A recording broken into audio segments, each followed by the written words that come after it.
Welcome to the semifinals of the IHSA State Wrestling Championships for 2007. I'm Rob, joined by Mark Massery, and we've got the MAT 2 semifinals, and our first match is going to be John Morrison of Carl Sandburg against Max Nowry of Wheeling, and they are now underway.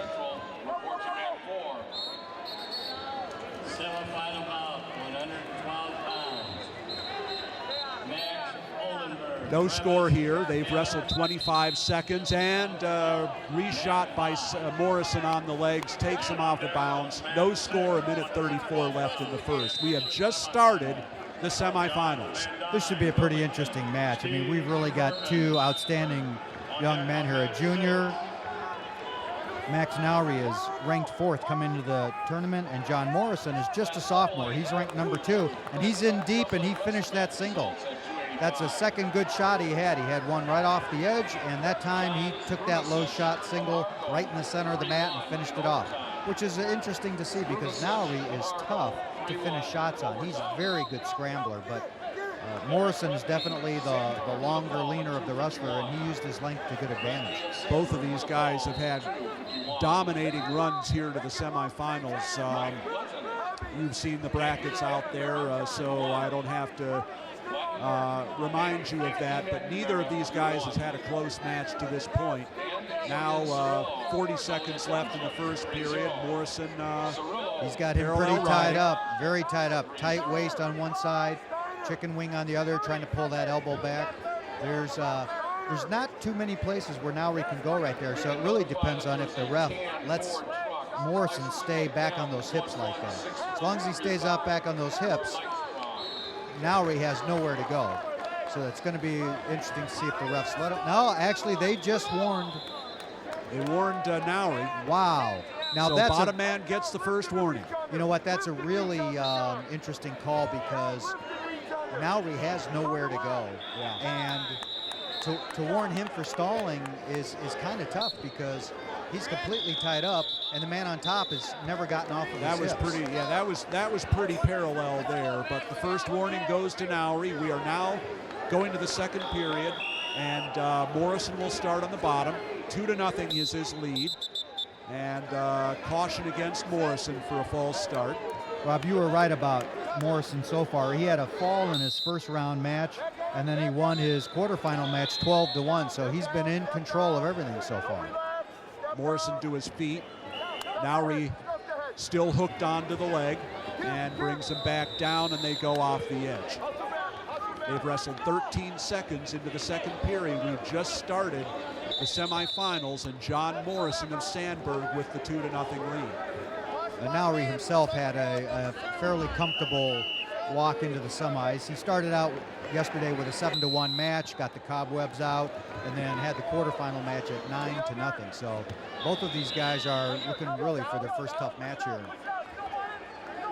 Morrison beat Nowry in the finals of the Wheeling tournament back in December, so they do have some history this year. And Nowry with the crab ride in, and Morrison trying to a little back pressure there, and he spins out and he's out. Well, right now I've got to say Morrison looks completely in control. Nowry is a tough little guy, and it didn't look like he had any chance of controlling Morris while he was on top, and he hasn't gotten off one decent shot yet. So Morris is doing a good job of using his length and taking shots before Nowry can get anything set up. Does have a considerable size advantage over Nowry. Now Nowry in with a half shot, and Morrison blocks that. 50 seconds left to go second period. It's 3-0 for John Morrison of Sandburg. It's interesting because if you go back a year or two for both of these guys, they were having trouble just weighing 103, let alone being competitive at 103. So exactly, they're both grown up now. They're real 103-pounders, and not sure how long they'll stay there. That's, it's kind of the story of the 103-pound class this year. It's a very deep weight, but it's not because of any of the great freshmen that you often see at 103. It's because of the maturation of guys like Morrison and Nowry and B.J. Futrell of Mount Carmel, who's going on mat 5.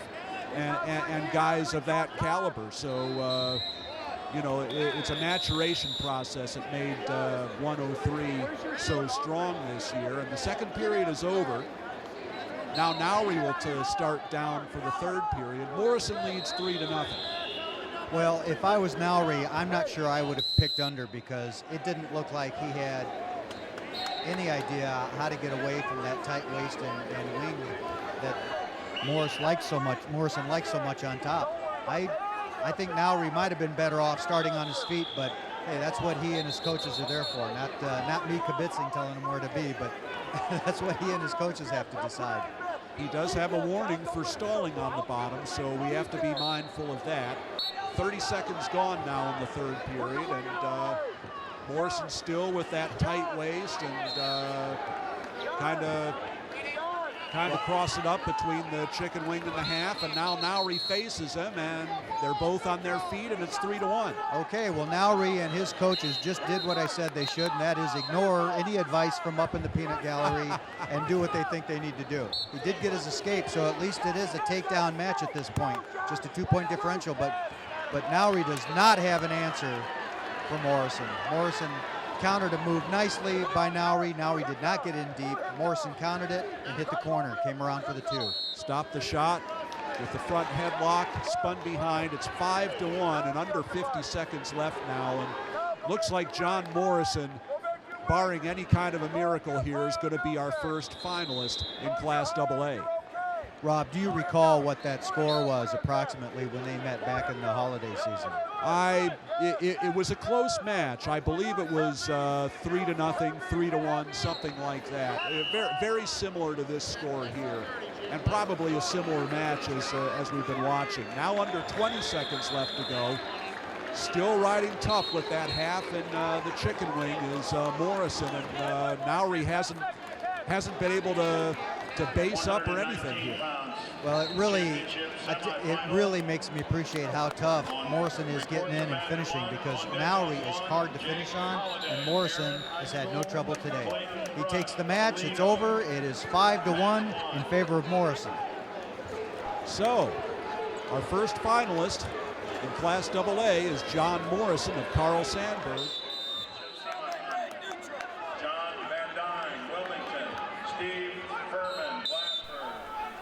All right, here we go with the Class AA semifinal matches. I'm Mike Vest from IllinoisMatmen.com, also known as Flashy. I'll be joined here shortly by Coach Dale Eggert of Libertyville High School. Right now we got the 103-pound AA semifinal match. A junior from Mount Carmel, BJ Futrell. He'll be in the brown singlet. He opens up with a 2-0 lead right now with that takedown there. He's going up against the freshman from Joliet Township, AJ Juarez. Juarez on the bottom right now. He's in the blue singlet. So Futrell opens up the match with a takedown and leads right away 2-0 over Juarez.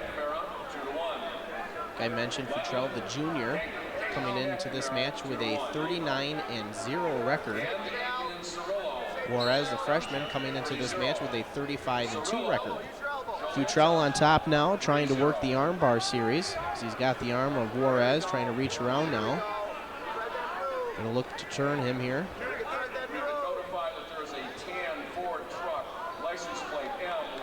So Futrell on top, trying to get Juarez over. Juarez is just staying on his belly here, as we're in the first period of the semifinal match at 103 pounds. Referee down there closely, making sure Futrell's keeping everything legal here, which he is, as he's reaching around. The crossface doesn't get anything. Seconds remain here. And that's going to do it for the first period. So Futrell leads 2-0. He'll go down to start the second period as he quickly goes up to his feet and escapes out and gets the 1 point. He goes up 3-0 now over Juarez. Futrell got to the semifinals as he gets a nice double leg takedown and takes Juarez down for another 2 points. Opens up the lead now to 5-0.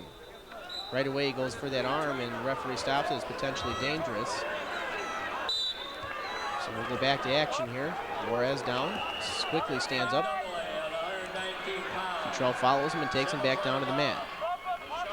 Futrell got to the semifinals by defeating DeMonte Riley of St. Rita, pinned him in 1 minute and 16 seconds, and then beat Colton Raschke from Montini by a fall in 5 minutes and 1 second. And here he is now up against A.J. Juarez of Joliet Township in the semifinals to see who goes to the finals, as he leads 5-0 now here in the second period.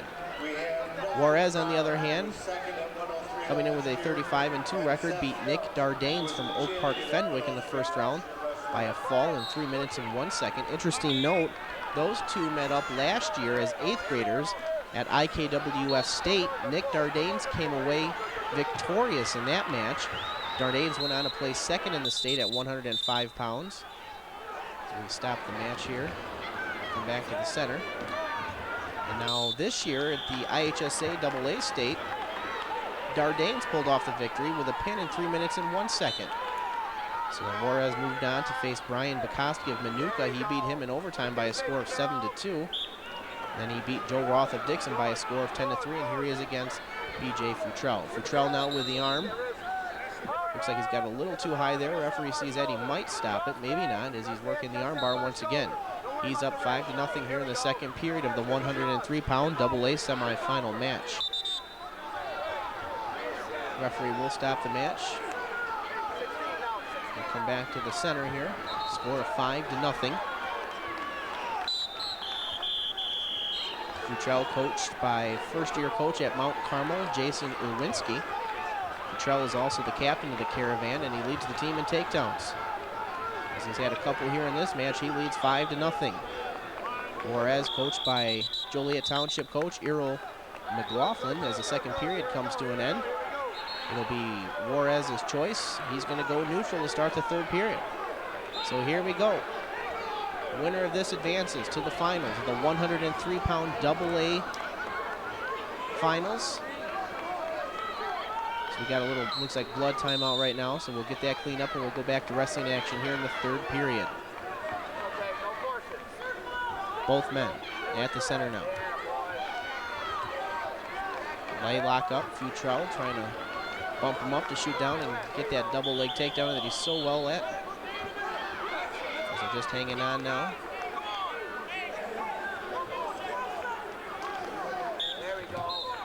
Futrell grabs a leg, and both men are locked up once again.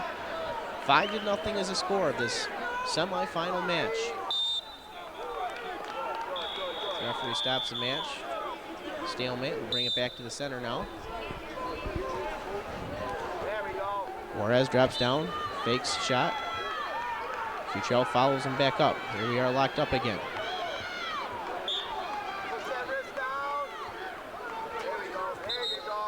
Not a lot of action going on here in the third period. As Futrell got all of his action and points in the first and second, he leads 5-0.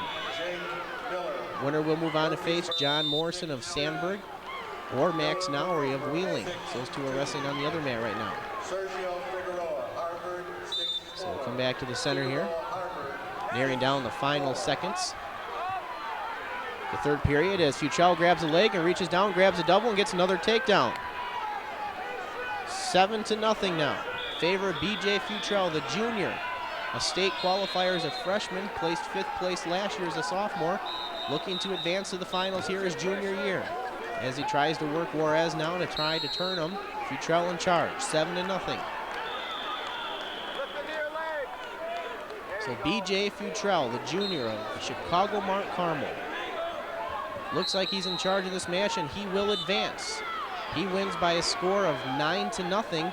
He'll advance to the finals to face either John Morrison or Max Nowry of Wheeling.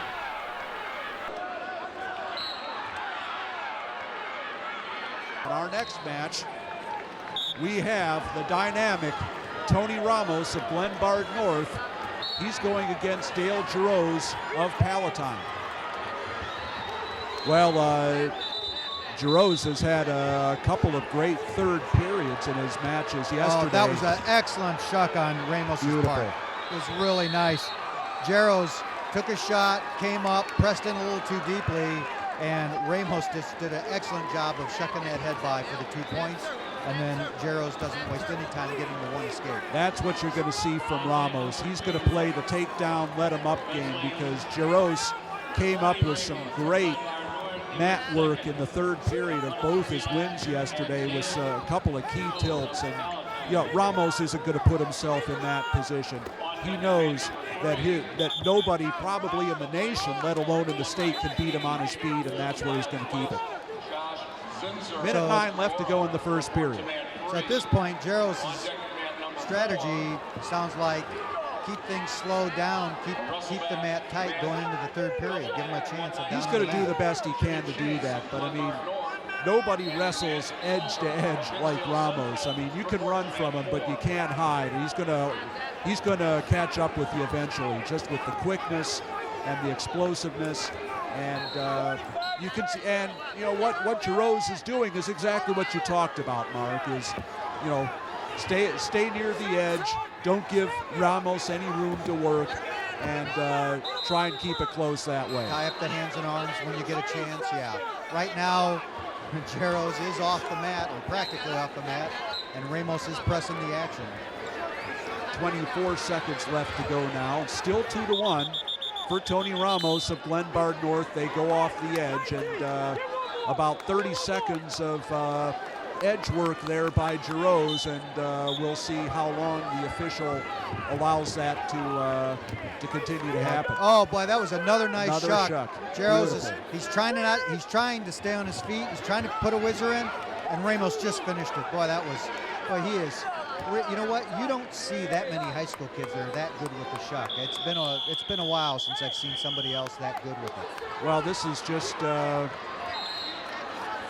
for Ramos as we go to period 2. This is just classic Ramos. He averages 15, 16, 17, 18 points a match, whether he's at 12 or whether he's at 19, and this is why. Just one take. He's a takedown machine. That was nice timing on his part to get that second takedown with just a few seconds left in the period.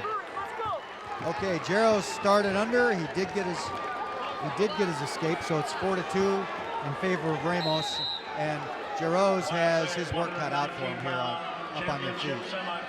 4-2 now, the score for Tony Ramos of Glenbard North, state runner-up last year at 103.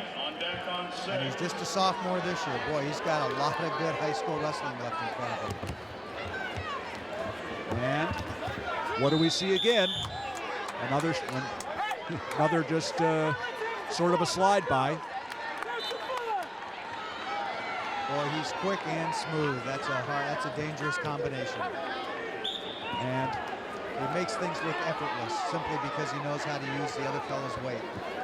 He's always moving forward. I mean, we've already talked about what Jaros' strategy is, but there's no backup in Ramos. He's just always going forward. And I love the way he uses various positions to snag a leg. There, he was in a front headlock. He came up off that, just held the head down, and then hit the corner and snagged the leg. I mean, it doesn't get any simpler than that, but he sure makes it effective. That's his 4th takedown of the match.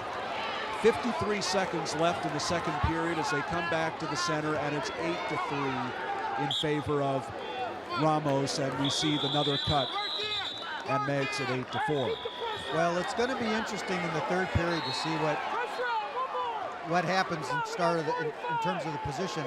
I can't imagine Ramos choosing under. No, he'll take neutral for sure. He can't be beaten there. Well, Jaros is going to have to figure out some way to get at least one takedown so that he gets one shot on top of Ramos to see what he can do down in the mat. 20 seconds left in the second period.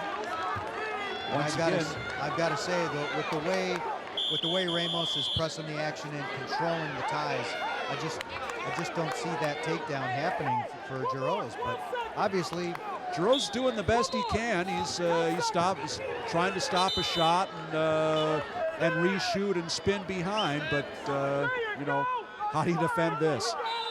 Well, he's undefeated, so he's obviously come through in some tough situations so far this season. But evidently, he hasn't seen takedown work like this. The 5th takedown for Ramos in this match, and he, of course, will start neutral. in the third period. He leads 10-4 with 2 minutes left to go. Boy, that's the second period in a row where he got a takedown with just a few seconds left.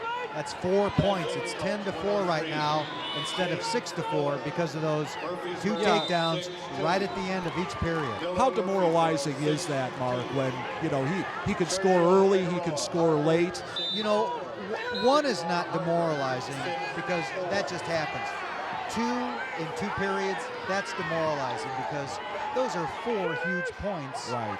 Where you have no chance to counter with an escape or anything else. That's just, yeah, that's frustrating because what would have been a match right now isn't. Well, Jarosa's length is helping at least Ramos work for those finishes, and takedown number 6. He works across that outside single and finishes off the double, and now Jaros, some injury time. He's holding that right knee. Ramos leads 12-4. We're in the third period here in the semifinals of the 2007 IHSA State Individual Wrestling. Nice attempt at an outside single by Jaros, but easily fought off by Ramos. And now we're under 50 seconds left in the match. Well, Ramos is just doing what he needs to do, and that's just staying right in the center of the mat. He's not backing up, but he's not being aggressive anymore. He's just letting the seconds tick down. 35 seconds left to go. Ramos with the 6 takedowns. He's put on a clinic here, and he leads 12-5. Now under 30 seconds.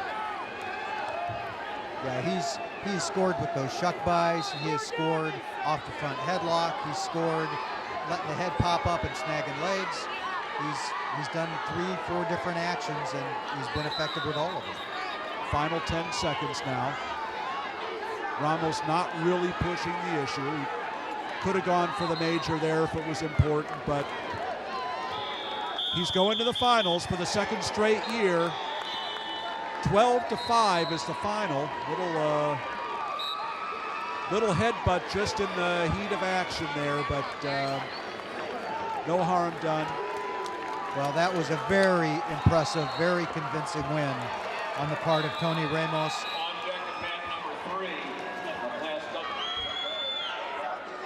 All right, here we go with the 112-pound Class AA semifinal match. We're going to have a senior from Burbank Revis, Max Oldenburg, going up against a sophomore from Geneseo, Adam Sheely. Sheely was a 5th place finisher last year as a freshman at 112 and should be the favorite today. Oldenburg is doing a great job to get to the semis, but not as experienced as Sheely. Sheely coming in ranked 2nd by Illinois Matmen and Illinois Best Weekly. And Oldenburg coming in ranked honorable mention. So a couple of good wrestlers. Like you stated, Oldenburg got into the semis by defeating Kent Williams and Deontay Brown of Marist.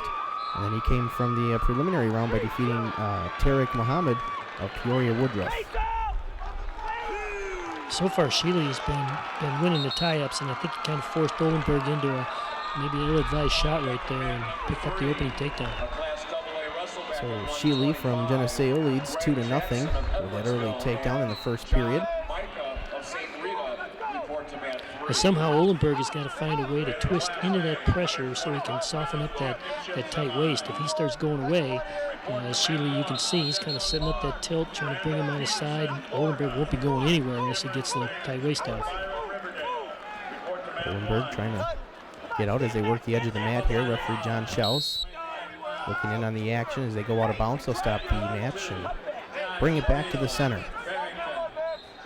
It's a real tough ride. Oldenburg was able to get up to his feet, and Sheely, just a very athletic kid, able to stay right in position.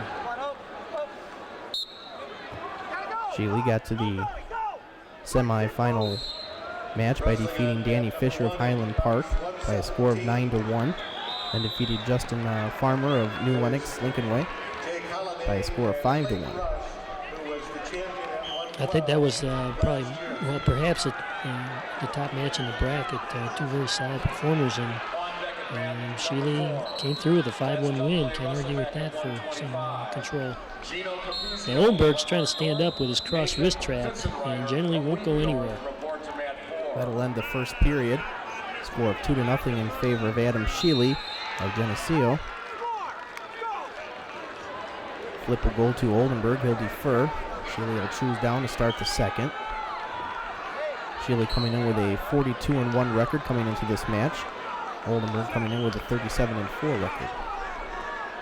This, on top is one area that Oldenburg has shown a lot of prowess in. Good rider, long wrestler, with some good wrists, good grip. Oldenburg on top. Sheely stands up. Oldenburg lifts him up in the air and brings him back down to the mat. He's got him where he wants him. He's got the cross wrist trap.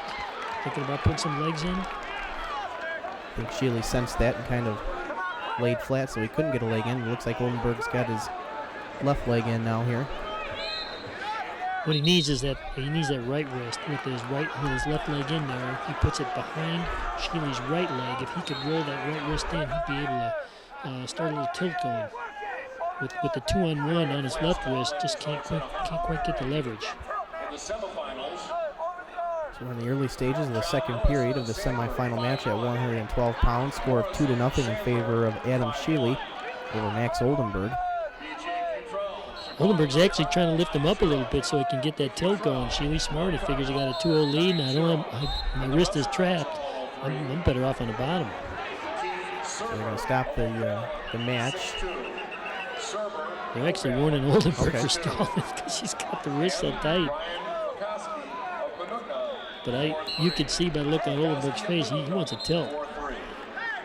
Sheely pleading his case towards referee John Schowell, something about his wrist there. Schowell says, get back down, let's go to work here.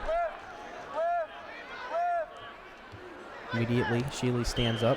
Oldenburg drops down and grabs the leg, trips him back down to the mat here. That was a much better start by Sheely, but Oldenburg answered the challenge, and he's right back on his wrists. Good flurries by Sheely down on the bottom as he stands up, but Oldenburg is bringing him right back down. Now this is what got him in trouble with that first stall call, is that he was on the wrist and not doing a whole lot. Not that he's not trying, but it's almost like the wrist ride is too solid. You got to show that you're close to scoring. Well, Oldenburg kind of let loose a little bit, and Sheely capitalized on it. Oldenburg got the whizzer in. This is one of those positions, if the period would end, they would be giving Sheely one, but there's plenty of time left, so he's going to have to push. He's got to get that elbow free. Sure enough, they call a stalemate and give him the point. So 3-0 in favor of Adam Sheely. It is right at the end of the period. Yep, it was. So it's going to end the period. We'll go into the third period. It'll be Oldenburg's choice. Thinking maybe he could work a takedown or so. He's going to start the third period on his feet. We'll go neutral. That's a minute 45 with some solid riding and nothing to show for it. Both men locked up now. Oldenburg didn't have that much of an attack in the first period, so he better pick up the pace. He's got a good leg right now. Going into the third period as he's at the edge of the mat there and his feet bounced out first. He needs to get right back on the leg. That's showing that he needs at least 2 takedowns here. 2 takedowns probably go overtime. Get a takedown, cut him, take down the tie. That's not where he wants to be. Coach, if you were in Oldenburg's corner, would you have gone neutral to start the third, being down 3-0, or maybe to go down? And he got ridden out pretty solidly at the end of the first period. Could go either way. Sheely's in now, trying to get the takedown. He does get the 2 points, awarded by John Schaus, so he goes up 5-0. This is going to be a long way to come back for Oldenburg. He obviously didn't want it. Bottom's not his best place. I thought he put some real nice heat on to start the third, which he did not do in the first period. So I don't know what he's going to do to get out of this, because Sheely proved that in the first period he can ride. Referee's going to stop the match. He's going to hit Sheely now for stalling. Just kind of riding the hips on top there, not doing much. So both men have been warned for stalling. in the third period, 112-pound Class AA semifinal match. Max Olenberg of Burbank Revis going up against Adam Sheely of Geneseo. Just doing a nice job of fouling. Now he's on the wrist again, and Oldenburg's up, but with the cross wrist control, there's not that much you can do for him. Oldenburg up to his feet. Sheely drops down and grabs the leg and brings him back down. Sheely trying for the swim move here. When you're on top, that's not a bad place to be because he's got a solid grip on the leg, and you're obviously going to get a stalemate. There's not a lot of places that Oldenburg could go with that. I think Sheely knew what he was doing. Sheely riding back on top now. Closing seconds of the third period. 5-0 in favor of Adam Sheely of Geneseo. I think on the bottom, Oldenburg's length is actually working against him. It makes him a very solid rider, but he's having a hard time getting his legs out. He's having a hard time getting his feet. When he does, Sheely just knocks him right back down. Winner of this match is going to go on to wrestle Dale Juarez of Palatine or Tony Ramos of Glenbard North. And it's going to be Adam Sheely by a score of 5-0 defeats Max Oldenburg of Burbank Revis.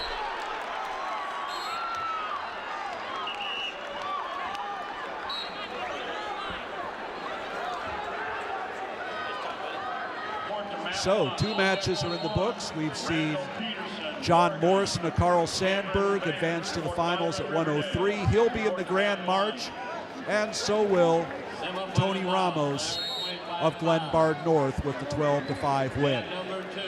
Well, coming up in the 119-pound match, we do have a little bit of an upset story coming in here because we have Carson Beebe, a senior from Lombard Montini High School.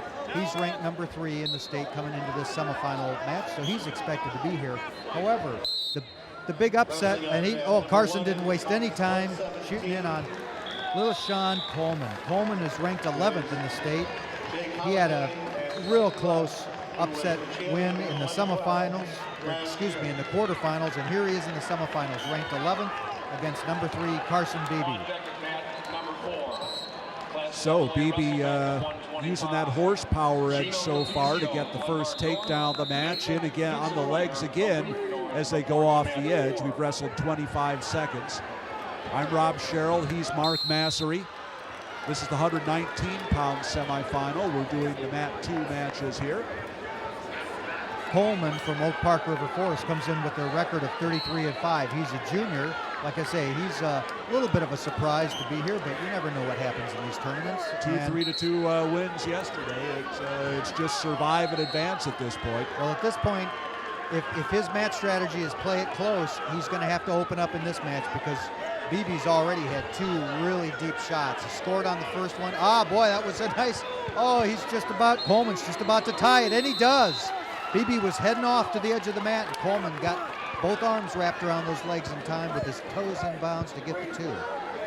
That puts Coleman ahead, 3-2 right now.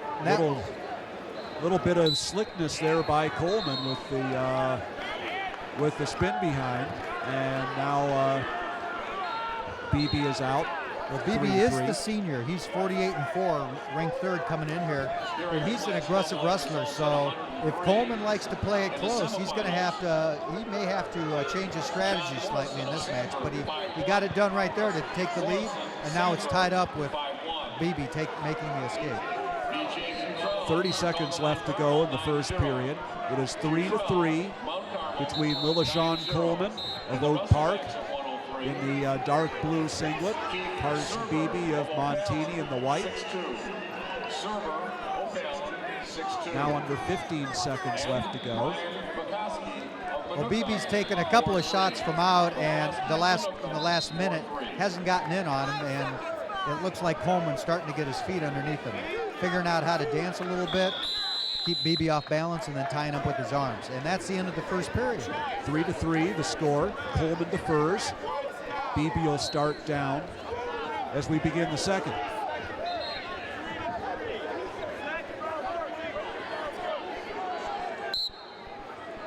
Well, this is the first chance we get to see really Coleman, see what he can do on top.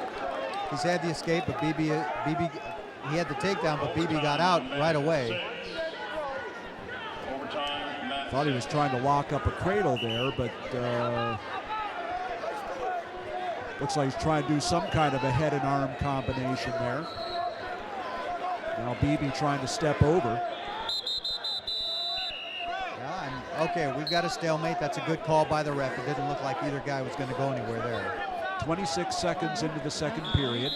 Still 3-3 between Lillishon Coleman and Carson Beebe. And Beebe with the stand-up, trying to break the hands. Faces him and he's out, and it's 4-3 for Carson Beebe.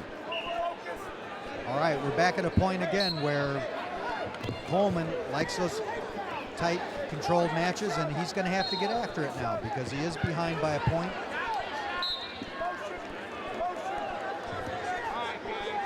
Coleman took a sort of an ankle pick shot, and now Beebe in with a low single. Beebe's brought it up, but Coleman is locked around the crotch. We'll see if Beebe can finish from here or if Coleman can get himself a stalemate. He's in trouble, though, because his legs are covered. He did not keep his legs to the outside. Now he gets his hips up. Now nice, he's... nice recovery on Coleman's part. Oh, man, heck of a recovery. Almost control there for a second as he had the legs in. And he has a leg in and a lock around the crotch. Oh, and a stalemate is called. Good call by the ref. 30 seconds left in the second period. There's still enough time for one of these wrestlers to do some damage here. So that stalemate gives them a fresh start on their feet. Well, Beebe has definitely backed up slightly. He's not as aggressive as he was to start the match. And oh, that was a really nice deep shot on Coleman's part. He got in just far enough with those long arms to snag a knee. And right now, he was able Beebe is fighting for his life with being locked in the crotch. That first low leg shot, he wasn't able to get to that level of Beebe's defense, but the second time he was able to get to the double, which almost finished it. All right, Beebe had a leg in and Coleman stood up, so the ref calls potentially dangerous, puts it back down, fresh start with 8 seconds gone. All right, so can Beebe ride this man for almost 2 minutes? Well, looks like he's certainly going to try, but he cuts him, and it's 4-4. Well, that was probably a smart cut instead of risk getting a call for stalling, a warning for stalling. All right, it's 4-4. Looks to me like the next takedown may be the winner. We'll see what happens, but one takedown apiece. And match dead even right now. Minute 15 left to go in the third period. Lillishon Coleman of Oak Park. Carson Beebe of Montini. Coleman in the blue. Beebe in the white. Well, Coleman's he's wrestling a smart tournament so far because he's wrestling a fella ranked much. Oh, but that was a nice counter action. Beebe got pressing in too much and Beebe was locking on those elbows there and tried to one of those sort of 360s, and Coleman followed him right around. Boy, that was a nice quick reaction on Coleman's part, and now he's right where he likes to be. He's 1 point ahead, minute left, and I don't believe either wrestler's been warned for stalling, so no. Coleman can afford to be pretty cautious here because he hasn't been warned yet. There's been a lot of action, even just a 6-5 match. Now Beebe. Okay, here comes Beebe. He got a snag on a leg. He's hitting the corner. That shot came from a long way away. Now Coleman still working that whizzer. You know, if Coleman is comfortable defending from there, this is a great place for him because it uses up a lot of time. 5 seconds left to go. Let's count it down. 3, 2, 1. Coleman hangs on. What a job by Coleman. Upsets the Holy number cow. 3 ranked wrestler, Carson Beebe. The junior upsets the senior, and he is in the finals. So, you were right, Mark. Whoever got the last takedown looked like would win it, and the last takedown went to Lillishon Coleman.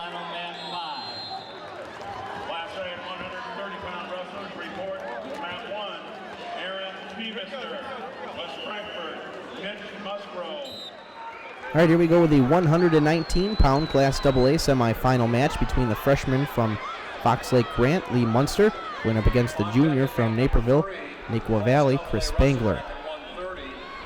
Now, Munster's a freshman, and Spangler's a junior and the defending state champ. Let's see how much respect the freshman gives the champion. Munster in the white singlet with red stripes finished 7th last year at 115 pounds at IKWF. So he gets the early takedown. He leads 2-0. Okay, I'm going to say he's not going to respect the champ a whole lot. He smacked him right to his knees, went right for the cradle, and Spangler had to give up the takedown to keep from letting the cradle get locked up. I think Spangler was maybe expecting a different kind of match coming into this. Didn't look like he was well prepared for that takedown there. And it could be a little bit of the jitters, being the defending state champ, a lot of pressure on you. And Munster is a real solid wrestler. He's gone all over the country looking for tough competition. So he's not one to be intimidated. Referee's going to stop the action here. Bring it back to the center. The other thing working against Spangler, he was the 103-pound champ last year. Now he's up to 119, and he's grown a lot, and sometimes that's a hard adjustment. You have a different body type when you gain that much weight. Spangler, the junior, coming in ranked first at 119 pounds by Illinois Matman. Lee Munster, the freshman, coming in ranked fourth. As Munster's on top now. Spangler trying to figure out a way to get out from the bottom as Munster drives a leg in. He got a nice combination going. He runs that spiral until it looks like Spangler's coming up, then the leg comes in, and I don't think he's going to turn Spangler, but he's got a lot of pressure on him with that power half. And the way his legs are locked, it doesn't look like you're going to shake him either. Which is exactly what Spangler's trying to do here. As he was up on his head, trying to shake him off. That's going to do it for the first period. Score 2-0 in favor of Lee Munster. Flip's going to go to Spangler. He defers. Munster looks over to his coach and chooses down. Spangler has some moves on top, so he has a chance to get back in the game from the top position. This isn't an automatic escape here. Munster's doing a nice job at making sure that he doesn't get underneath his arms, blocking with his elbows. Spangler gets in anyway, so there's a cat fight going on down there. Munster kind of balled up right away. Might have watched some tapes on Spangler, knowing that the arms were going to be trying to come in there. He's got to get that hand off his ankle. There we go. Yeah, Munster's got to get something started. He's got to get his legs out. There we go. Goes up to his feet. Spangler just pushes him away, so it's going to give another point to Munster. He leads now 3-0 here in the second period. In the 119-pound bracket, Class AA semifinal match. He had proven that Spangler was not going to seal anything up. He wouldn't let that happen. Spangler drops down, tries to grab the leg. Munster sprawls back, kind of in a spot now where Munster needs to be careful. Just kind of find a spot to hold on and maybe get a stalemate out of this, which I think is what he's trying to do now.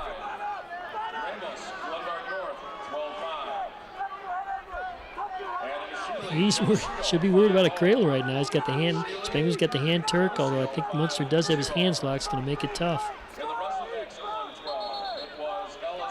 He's proven some pretty good defense out of that scramble. No points. So we'll get the stalemate call. There's about 35 seconds left to go in the second period. Lee Munster leads 3-0. The freshman from Fox Lake Grant. At this point, Spangler is going to need some points in the third period. He needs to work hard to get one now and then hopefully keep it one takedown match in the third period. It'll be his choice in the third as he deferred to start the second. He needs to somehow get closer and start winning some hand fighting because Munster has been reacting to every shot that he's got. He has not gotten in deep other than a one sub. He needs a lot of attempts. Referee will stop the action for stalemate, bring it back to the center, both men on their feet. Munster with an underhook. Tries to spin around. Spangler holds on. That'll end the second period. So we'll start the third period with a score of 3-0. It'll be Spangler's choice, and he's going to go down. I think Munster's going to try to take as much time off the clock and drain as much energy out of Spangler as possible, but I don't think his intentions are necessarily to run him out the whole period. So action resumes with Munster on top. Right back to the legs. If you're good with the legs and can hang on, that's where you do drain a lot of time off the clock. You better move it into something that's going to be a hit for a stalemate and give Spangler a fresh start. Spangler based up, and Munster was on top, bounce and try to break it there. He's on top now, trying to work the power half. Spangler gets out of that. Munster settles back in with his legs in. I'm not seeing a plan of attack to get those legs out. Yeah, I guess wait for the stalemate, but when you need when you're chasing 2 takedowns, you're going to need more than that. You need to get out in a hurry. So 3-0 still to score. Chris Spangler of Naperville, Naquo Valley, going up against Lee Munster from Fox Lake Grant. So we're going to have some blood time here. Looks like it's going to be Chris Spangler. We're going to be expecting a real quick start for Spangler, because if those legs come in again, if he slows them down, pops the legs in again, there will be well under a minute left to go. And like we said, he needs an escape and a takedown to tie. So he's got some work to do.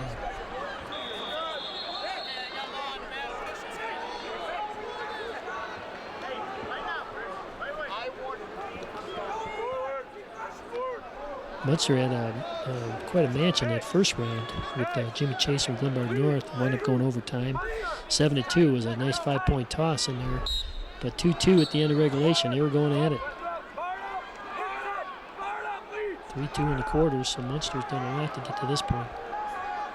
And he runs into the defending 103-pound champion, Chris Spangler, leading the match right now 3-0 here in the third period. I think the Nequa fans were hoping those legs would not come in, but sure enough, there they are.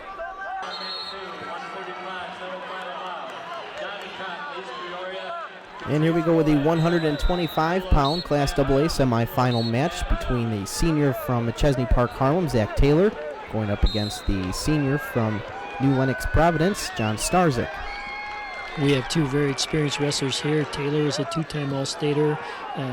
Second is a sophomore, 5th is a junior, and Starzyk's won it the last 2 years, as well as at 3rd place as a freshman. A lot of experience here meeting up in the semis. Taylor will have the black singlet on with a husky on the back, and Starzyk will have the green and yellow colored singlet. Big mistake by Taylor there after his shot. He kind of sat on his knees, I don't know, kind of grabbing and holding on, and that was all Starzyk needed to slip around and hook that ankle for the opening takedown. So he'll lead 2-0 here. Starzyk ranked first by Illinois Matman and Illinois Best Weekly. Coming into this match with a record of 36-1. Zach Taylor coming in ranked 3rd with a record of 40-1. Now Taylor's real sneaky on the bottom, but obviously the scouting report is don't get underneath Starzyk. He's got that great half, he's got a cradle. Taylor doesn't seem to mind being down here, so we'll see. Best against the best. Taylor now on the bottom. Had Starzyk's leg wrapped up, and he'll stop the match. Starzyk had taken so many guys with that cradle last year. He, in the finals against Sipley Barrington, he had an 11-0 lead at the end of one period, and he wanted to pin him in the second period. Taylor looks like he's not going to be going over, but getting away from Starzyk, quite a challenge. So we start the second period here. Score of 2-0. Couple of cradle guys. Taylor did the same thing. He's looking for that far tricep to seal it, work a cross-face cradle. When that didn't work, then the legs are coming in, and you got a little solid ride going. Taylor, of course, wrestled Gino Capizio from Glenbard North in the first round. Beat him by a score of 6-3 as the referee stops the match for a potentially dangerous move there. Then got by Izzy Montemayor of Fox Lake by a score of 5-2. That match went into overtime to reach the semis.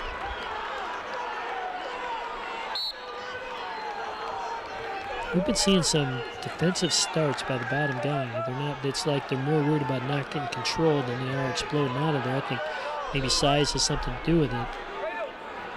But Starzyk is making a point of not getting controlled. Starzyk stands up to his feet. Taylor had the legs in, so that is a potentially dangerous move. Referee stops that right away, and they bring it back to the center here. Taylor better be able to keep him down, because if the legs go in, Starzyk stands up, they're going to start hitting Taylor for stalling if he can't take him out in time. Referees get tired of keep calling potentially dangerous holds. Both men kind of rolling around here in the center. Starzyk grabs onto the arm.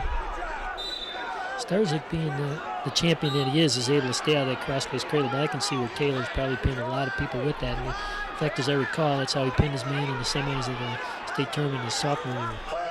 Taylor reaches around and gets the takedown, or the reversal.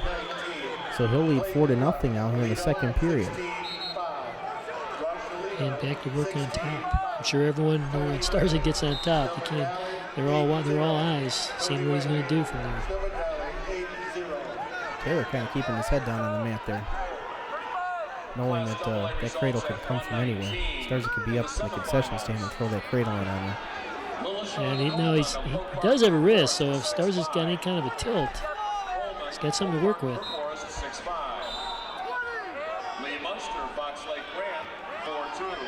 That's what Starzyk's been looking for. See what he can do. Gets the hands locked up on the cradle. See if he can turn Taylor here. He leads 4-0. I think Taylor just soon go nowhere then he get caught in that cradle. So they'll end the second period. It'll be Taylor's choice to start it. He's going to go neutral. He doesn't want to be anywhere near on that mat. So he's down by 4 here. Starzyk defeated Nathan Fitzenreiter of Wheaton North by a score of 3-0 in the first round. And in the quarters, met up with Lyle Schallenberger from Muhammad Seymour. Tech followed him in under 4 minutes by a score of 15-0. Sure, there were some cradles thrown in that one. That's for sure. Taylor comes around. Starzyk scoots away from him. Nice attempt by Taylor. He hit the corner. Starzyk was able to keep the Wizard just long enough to pop his leg down and face him. Taylor needs some more attempts like that. Both men locked up now. Now the scouting report on Starzyk has always been careful putting your hand on the head because he's going to slide you by. We haven't seen that this match. In fact, he looks like he started trying to do it himself. Very similar style wrestlers. 4-0 is the score here. Taylor drops down. Starzyk sprawls away from him here. Taylor needs to get up. This is just a waste of time for him down here. That's how he lost the first takedown, was staying on his knees too long. Starzyk's got him wrapped up tight there, and the referee will stop and call a stalemate. Next up on mat number 2, 135. Not sure what the discussion is about. Starzyk's agreeing with the ref, whatever it is. I got 4-0 here in my scorebook, so the score's got to be right.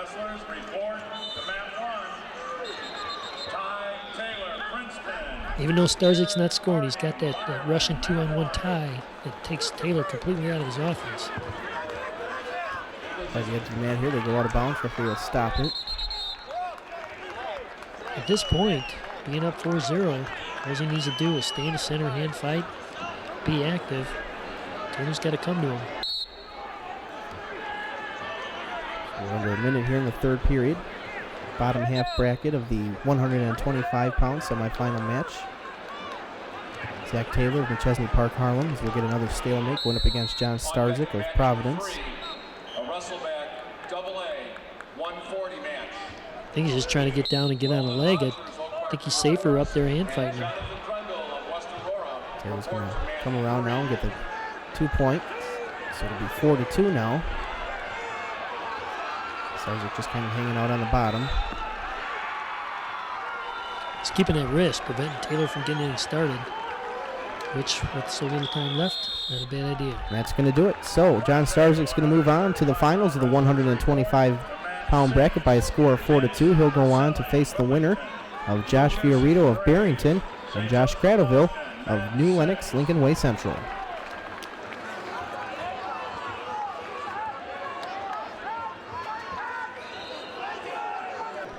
Okay, well, we're coming up to the 125-pound match here.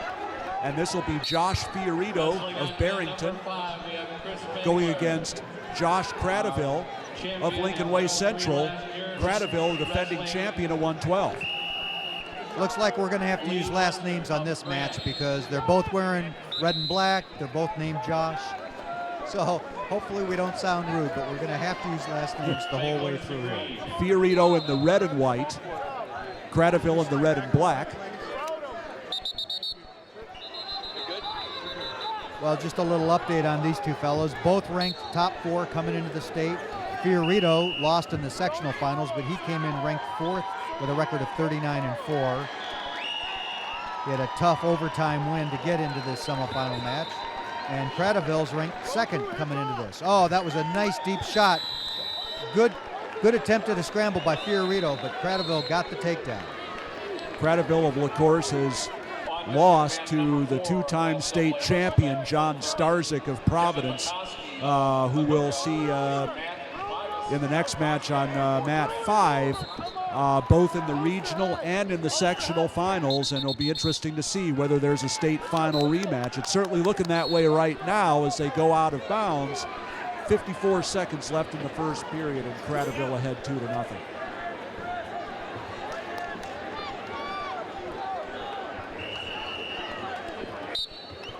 Cradoville comes in with a record of 28-2.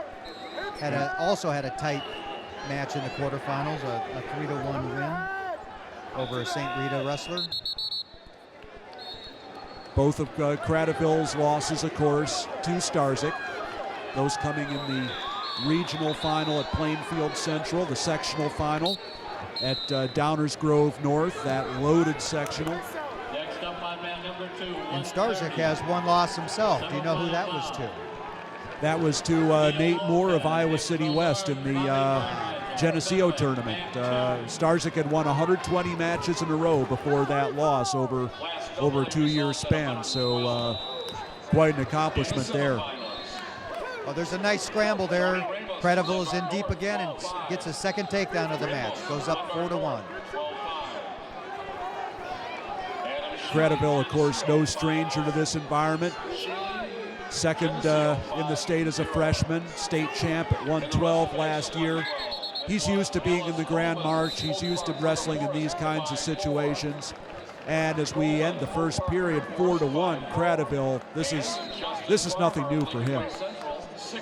Yeah, so far he's been in control. He's had the deep shots, he's had the scrambles. At this point, Fiorito just needs to survive another minute or two and keep it tight, see what happens in third period, because he's a good third period wrestler. Cradoville with the sit out and turn, no problem. He's out, 5-1.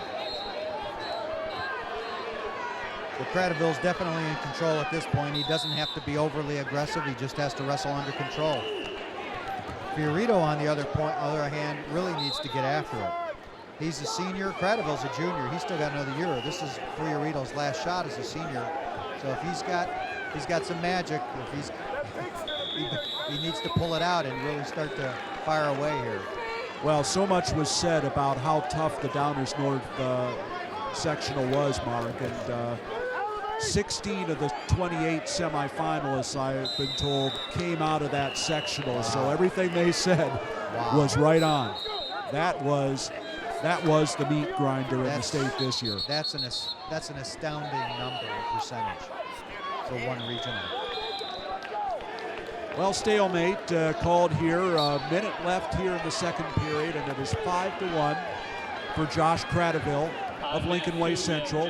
2 first period takedowns, and they're both on their feet. Cradoville is in the red and black. Fiorito is in the red and white. Well, Cradoville's wrestling really smart now. He's already gotten the points he needs to win this match, and he's wrestling conservative. He's certainly not wrestling in a way that should get him called for stalling, but he's conservative now, whereas he wasn't earlier in the match. Staying in the center. Easily stopped that Fiorito shot with the front headlock. Not really improving on it. It's really a stalemate situation, and it's called. 23 seconds left. Well, my feeling is Fiorito really needs a takedown here in the last 23 seconds to make this a match. If he goes into the third period down 4 points, that's an awful lot to make up on a wrestler this caliber. I think you're right. Long shot by Cradaville doesn't hit. Final 10 seconds of the second period now. Oh, that was a gorgeous duck under on Cradaville's part. You know what?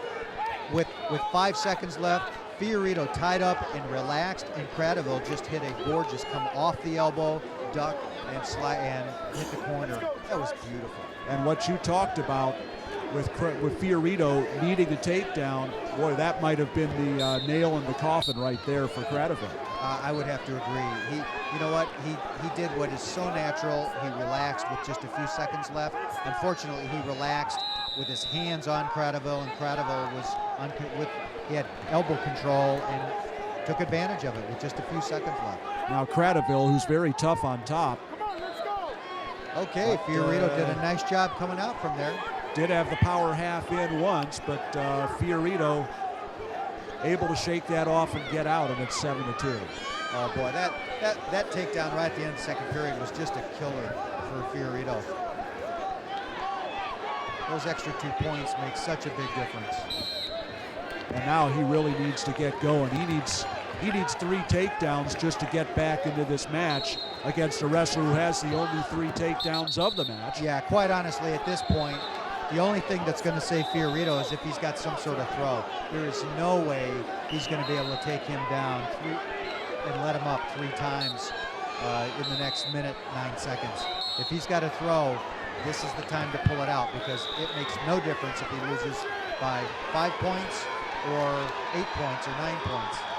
Well, he got in deep. Fiorito got in deep on the leg, but Cradaville has a good counter right now. I don't know if he's going to be able to finish it, but this is a good time waster, even if he doesn't.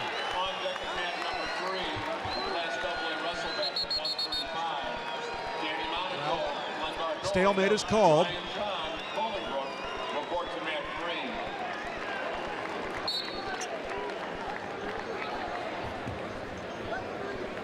.42 seconds left. 35, stay on him. Well, we talked about Fiorito being a third period wrestler, and he is hustling. He's still working at this, but as we said, it's just too much to come back from without being able to get some back points. We're down to the last 20 seconds, still 7-2 in favor of Cradaville. And the fourth takedown. He gets a final takedown here, makes it 9-2, and that's all she wrote with just a few seconds left. 1, and Josh Cradaville, for the 3rd straight year, is going to the finals. A 9-2 victory over Josh Fiorito of Barrington.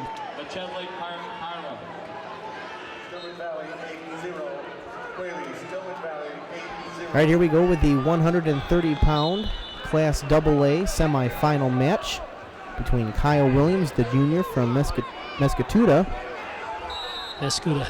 there we go, I'll get it, going up against Zeke Rowan from Chicago Mount Carmel. Williams had placed 4th last year in 119. Rowan's been down twice, but has not placed yet. The thing he's got going for him, he is a goer. He is constantly moving. He will not sit on his knees after a missed shot. He'll get up and pop another one at you. Williams better be ready to go 6. Williams, the junior, coming in with a record of 45-2 in this match. He's in the purple singlet, going up against the senior from Mount Carmel in the brown singlet, Zeke Rowan, with a record of 32-4. I would imagine Williams' losses have come to Wade Lowe from Alton, as they're the top 2 fellas from the south. Boy, nice fireman's carry for the opening takedown by Williams. That was beautiful. He leads 2-0 now in the early goings here of the first period.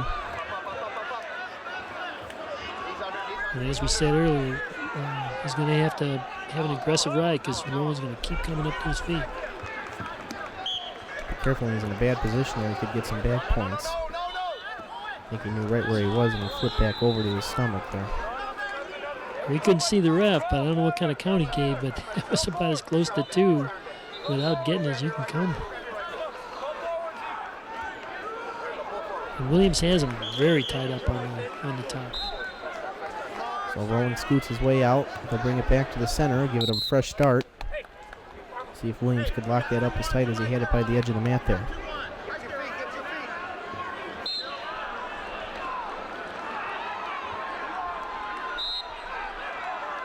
Rowan stands up.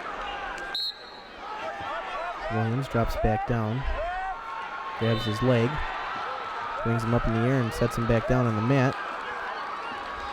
Rowan does a great job using that left foot, to keep Williams from picking him up. He puts it in when he needs to, puts it to the outside when he needs to.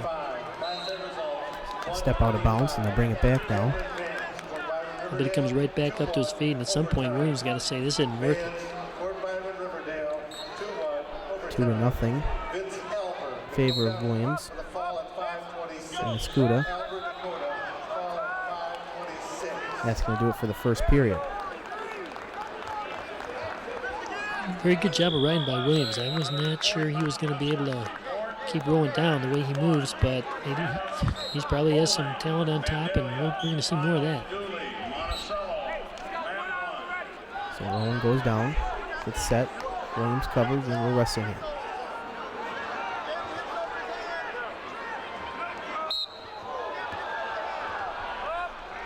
And again, he's thinking tilt. If he didn't get the tilt, he'll still have a solid ride. Rowan now stands up to his feet. Williams follows behind him. Williams lifts him back up and over his right shoulder and back down to the mat here.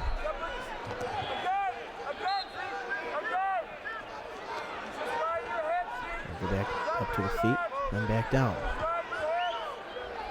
He needs one of those tilts bad. He's got to find a way to get some breathing room. He's come so close. The Escuda coach is on the edge of his seat, just hoping for points here.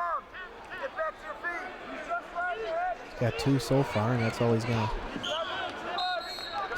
get so far up to this point. Careful there. Looks like he might have pushed him out of bounds a little bit. And the refs start talking like that. If he gets up to the front stand, you got to find a way to bring him back down. Rolling back up to his feet. Tries to turn around. Williams had it in too tight, and they come back down to the mat. Now he stands up and gets the point. Let's see who that took the toll on. That was about 2.5 minutes of riding time right there. And could have been both, but I'll bet it's at least one guy got a little starch taken out of him. Both men on their feet, locked up in the center of the mat.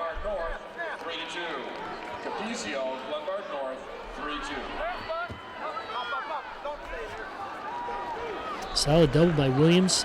Rowan had a perfect counter. He twisted into the head, peeled the wrist, kept that foot in between the crotches we had talked about before, so Williams couldn't lift him and was able to neutralize him. They're back right where they were. Williams tries to throw him by. Williams stands his ground. And Williams needs out of here. Looks like Williams just kind of trying to step back and got tripped up on his feet. Rowan followed him and got the 2 points for the takedown as he leads now 3-2. A little slow getting to his feet after that missed shot. Rowan capitalized. So 3-2 in favor of Zeke Rowan from Chicago Mount Carmel coming into this match, ranked 8th by Illinois Matmen. Williams ranked 1st. Boys, you can see that takedown hurt. They went off the mat with 3 seconds left.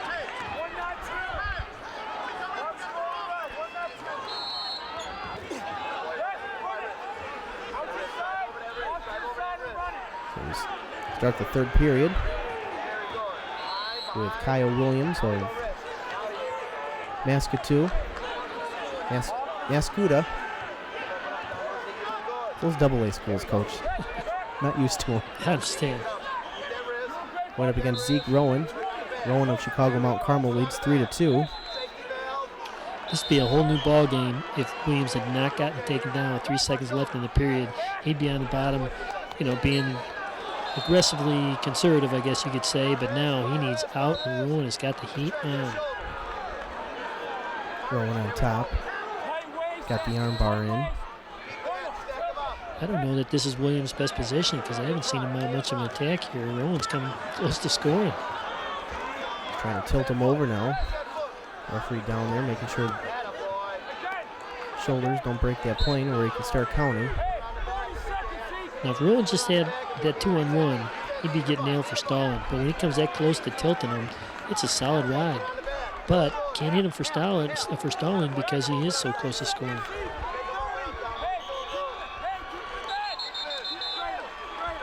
Here's where the hustling of Rowan is coming in. Every time Williams starts something, Rowan just eats it up.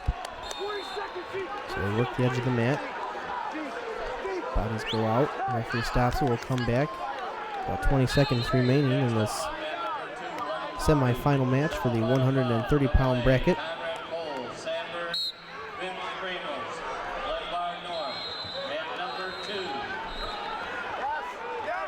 Williams, he has lost his arm. I don't know if he's getting out of this one. Just about ready to say Williams had to do something here, and he broke that arm. I don't think he's going to have enough time. What a great job of riding. So Zeke Rowan, the senior from Chicago Mount Carmel, advances to the finals. He defeats Kyle Williams by a score of 3-2. He'll face the winner of Neil Lopez of Naperville North and Bobby Barnheisel of Oak Park Fenwick.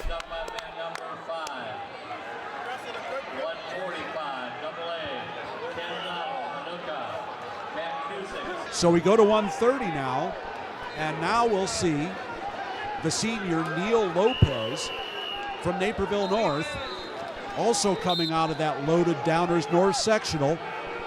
He'll be wearing the blue and orange singlet, and the sophomore Bobby Barnheisel of Fenwick wearing the black. Well, let's line this up a little bit. We've got a senior in Lopez from Naperville North who's ranked number 5 coming into this semifinal bout. And then we have Barnheisel, who's taken advantage of some seeding, the way the brackets lined up, and he's had some good matches. He came in ranked number 10th, and he's just a sophomore. So, on the surface, you've got to say, well, gee, I'm going to have to go with that senior who's ranked 5th versus the sophomores who's ranked 10th. But geez, well, Barnheisel, a cadet freestyle All-American. So no reason to call him much of an underdog here. Well, that was a nice shot by Lopez. He's in deep, and he's got the knees and hips lifted, but good job by Barnheisel. He reached over and snagged both ankles and got a stalemate out of it. Lopez has really been a technician on his feet this entire tournament so far, and Barnheisel has pressed the issue. Well, yeah, Barnheisel made a nice, quick, deep shot from out, but with no setup. Yep. He couldn't get in very deep. He's up way too high on that thigh to control it. Now Lopez is going to try a reshot on the legs here, trying to work across. He sure looks like he's going to get it with that. He's got that far leg snagged, and he does. He gets the weight on Barnheisel's hands and gets those 2.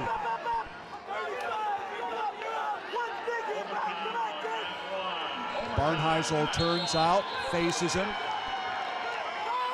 Now trying to get those hips away. And he does. And it's an escape. It's 2-1. Under 20 seconds left to go in the first period. That was big to get that escape with 20 seconds left. Yeah, 1-point match is not going to be a killer in this situation. Oh boy, Lopez just going forward. 3, 2, 1, and that's the end of the first period. Lopez with the choice. And he'll take down. Rob, are you seeing most kids used to defer when they had a choice, and occasionally they would take the choice, but do you see that changing much over the last couple of years? Well, only in the, I think you would, now that the first point scored in the tiebreaker means something, especially in a 0-0 match, you'll see the guy with the choice take the choice immediately to try to get the first point. But I think when it's not 0-0, I think most guys are still deferring. Well, maybe Lopez knew something. Maybe he knows Barnheisel's tough on top, and he thought he better go down while he's still as fresh as possible to get that escape point. Well, Barnheisel does have that size advantage, as you can see. Lopez now almost gets to his feet, and Barnheisel posting through the crotch brings him back down. Coming up to a minute gone here in the second period. Lopez of Naperville North with the first period takedown still leads 2-1, but Barnheisel still working on top here as we've gone inside 50 seconds left in the second period. Well, at this point, Barnheisel's hips have never left the right cheek of Lopez.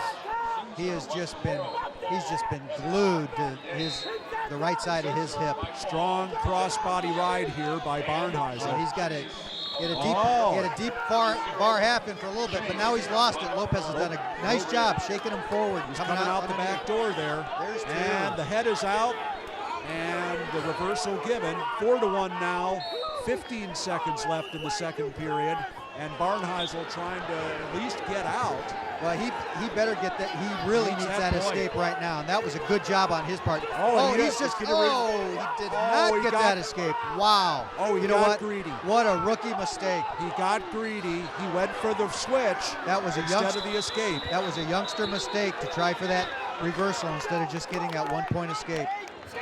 When it's there, it's awfully tempting. So who are we to say over here? But that was a point he could have used. He was out too, Mark. He was out for one, went for the two, and didn't get anything. Now he's in trouble. Wow. The suck back. What a by turnabout. Lopez. Holy cow. In the span of 20 seconds, he did not get the escape by going for the reversal, and now he's been sucked back to his back. What a change in fortune in just 20 seconds. Oh, my goodness. This could be a fall. He's got the head and arm now, trying to get chest to chest on him. Early in the third period still. He's got lots of time, and there it is. Wow, our first fall of the semifinals. At 4 minutes and 36 seconds. Boy, I tell you, this was a close match until the last seconds of the second period, Mark. That fall is going to look a lot different in the scoreboard than it did watching the match. 135, semifinal bout, Ryan Prather, Plainfield Central, mat number 3, a Russellback AA, 140 match. Weldon Rogers, Oak Park River Forest, and Jonathan Grundle of West Aurora report to mat 3.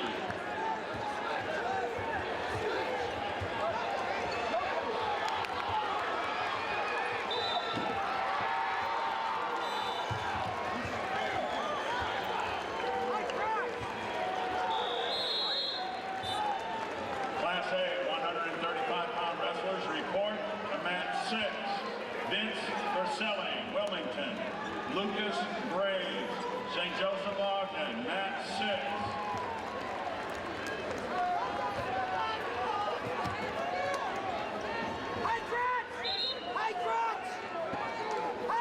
We're now halfway into the first period of our Thunder 35-pound semifinal.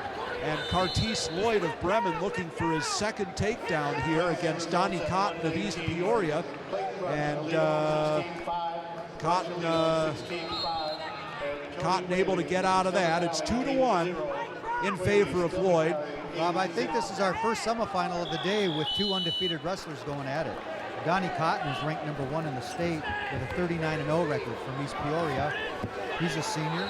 And Cartice Lloyd, who is not in the least bit afraid of that ranking because he's come right out for that first takedown and went right after it. He's also undefeated. He is also a senior. He's 29-0 from Midlothian Bremen High School. Cotton third in the state tournament last year. Lloyd 5th in the state. In fact, Cotton pinned Lloyd in the state tournament last year, so this a rematch and maybe a little bit of a grudge match on Lloyd's part. Oh, wow, what a gorgeous duck for 2 more points. 2 more points for Lloyd from Bremen, and another quick escape Cotton.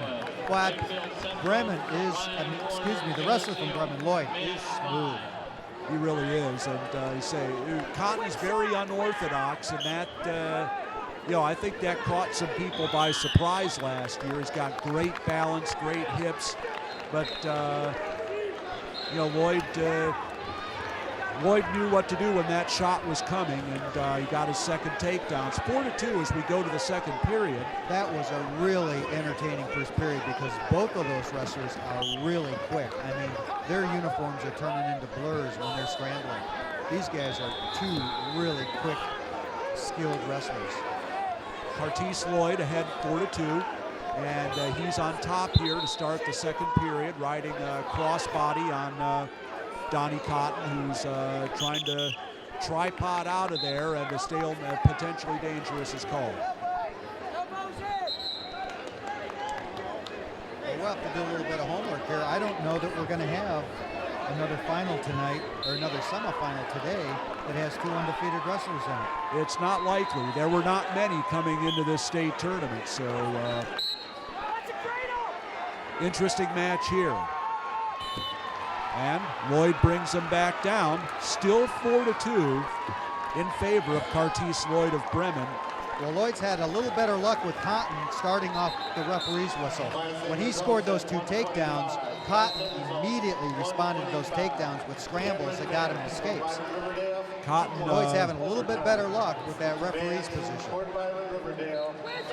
But he can't stay there too long. He's responsible to bring that man back down to the mat. And it's really, oh, buddy. Okay, we didn't hear that referee's whistle. Lloyd heard it, which is why he relaxed, and, yeah, Cotton went ahead and hit that hip toss anyway, but it looked more dangerous than it was because we didn't hear the referee. There was a foot on the edge when he tried to hit that toss, and now he cuts Cotton loose, and it's 4-3. We're halfway through the second period here at 1:35. Oh, nice reaction. You know what? That was a nice scramble reaction, and couldn't finish it. Wow. Oh, that. Buddy, man. Woo. Well, this is some action. You know what? It looks to me like Cotton may be starting to wear Lloyd down a little bit. That was two almost takedowns right there. Lloyd scrambled out of instinct on those two. Oh, now he's got the shot in. Wow, these two guys, this is really a great action match. Lloyd caught Cotton not in his stance, and he finishes it. You know, he caught Cotton straight up and dived in on the legs. Just as it looked like Cotton was starting to wear Lloyd down, Lloyd takes a great shot and winds up with the takedown. Now Cotton is out. And my gosh, this has been more action in less than 4 minutes than we've seen in some entire matches. Wow, this has been one entertaining match. We've got 6-4 in favor of Lloyd, the fourth-ranked wrestler, and he's in deep again. You know what, Cotton? He just doesn't protect. Cotton is not moving on the whistle. His 2 feet stayed exactly where they were when the whistle blew, and he was just a standing target for He's a not nice in his quick stance. shot. He's not in his stance. He's not protecting that first line of defense, and Lloyd is making him pay. It is now 8-4 as we go to the third period. You know, if Cotton simply backed up or went either left or right slightly, he'd upset that quick shot by Lloyd. Well, third period. Boy, that last takedown with 10 seconds left was huge in this match. At this point, either Cotton is going to find a way to turn Lloyd, and he's working on it. He's got that quarter Nelson. He's going to either have to find a way to turn Lloyd, or he's going to have to let him go and try to take him down to his back, because I don't think he's going to have time to come up with 3 takedowns. And now Lloyd is out the back door, and he's got 2, and it is now 10-4. Well, they stopped it. Oh, and they get it's a reversal, and then it's locked hands. That's bad luck for Lloyd, because he got the reversal, and I don't know that he knew he had the reversal. Yeah. Because if he did, then he would have known he had to unlock He clearly saw the hands locked from here, but then it was just a question of were they going to give the reversal or not. They did. It's also boy, that looks like a fatigued wrestler that just fell to his hip there. Got switched right off the whistle. Cotton lets him go. We're down to 1:10 here left in the match, and it is 11-7 in favor of Curtis Lloyd of Okay, Bremen. does Cotton, our #1 ranked wrestler in the state, does he have a throw? He's going to need one got, here. He's got 1 minute left. He's got double underhooks right now. Little He's close to the edge of the mat. He's trying to inside trip. Little close to the edge of the mat. 50 seconds left to go. And they go off the edge. Well, Lloyd has faked me out already several times this match where he looked exhausted and then he hit a nice hard shot. So I don't know what to expect here because he looks exhausted again. But oh, there it is. There is a gorgeous duck under. Oh, he's sneaky. He's 13-7. Looks fatigued and then explodes for another takedown. That was you know what, Cotton was pressing in and he just used his weight against him. Lloyd just hit that duck. Just took it. Cotton looking for a Granby here, it looks like. And yeah, here it comes. Lloyd, get your hand out of there. Give up the takedown. Almost went to his own back. He does get the reversal, and that makes it 13-9, but that's the way it looks like it's going to end. What a bout. That had action from literally the first 2 seconds on. What about the upset? #4 ranked Curtis Lloyd beats #1 ranked Donnie Cotton. 13-9 is the final, and Curtis Lloyd of Bremen is going to the finals at 135 pounds.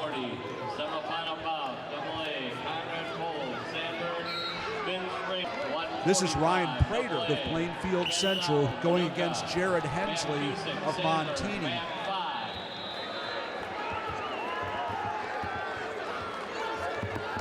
Prater takes Hensley to the edge, and 10 seconds are up. Ryan Prater, 2-time state place winner, state runner-up last year at 125. He grew a lot over the summer. The jumping 10 pounds is 10 pounds is a lot of growth. And wrestled a lot the early part of the year at 140, so definitely a bigger guy than last year for sure. Well, he's coming in with a 40-1 record. He is a senior, so he's had an outstanding season, ranked 3rd in the state. And he's wrestling another senior from Lombard, Montini by the name of Jared Hensley, also a senior with a 42-7 record. And a nice throw by Prater to get that takedown, and he's ahead 2-0. We're 50 seconds into the first period. We've already seen Curtis Lloyd of Bremen, as a stalemate is called, reach the finals at 135 pounds. He will face the winner of this match.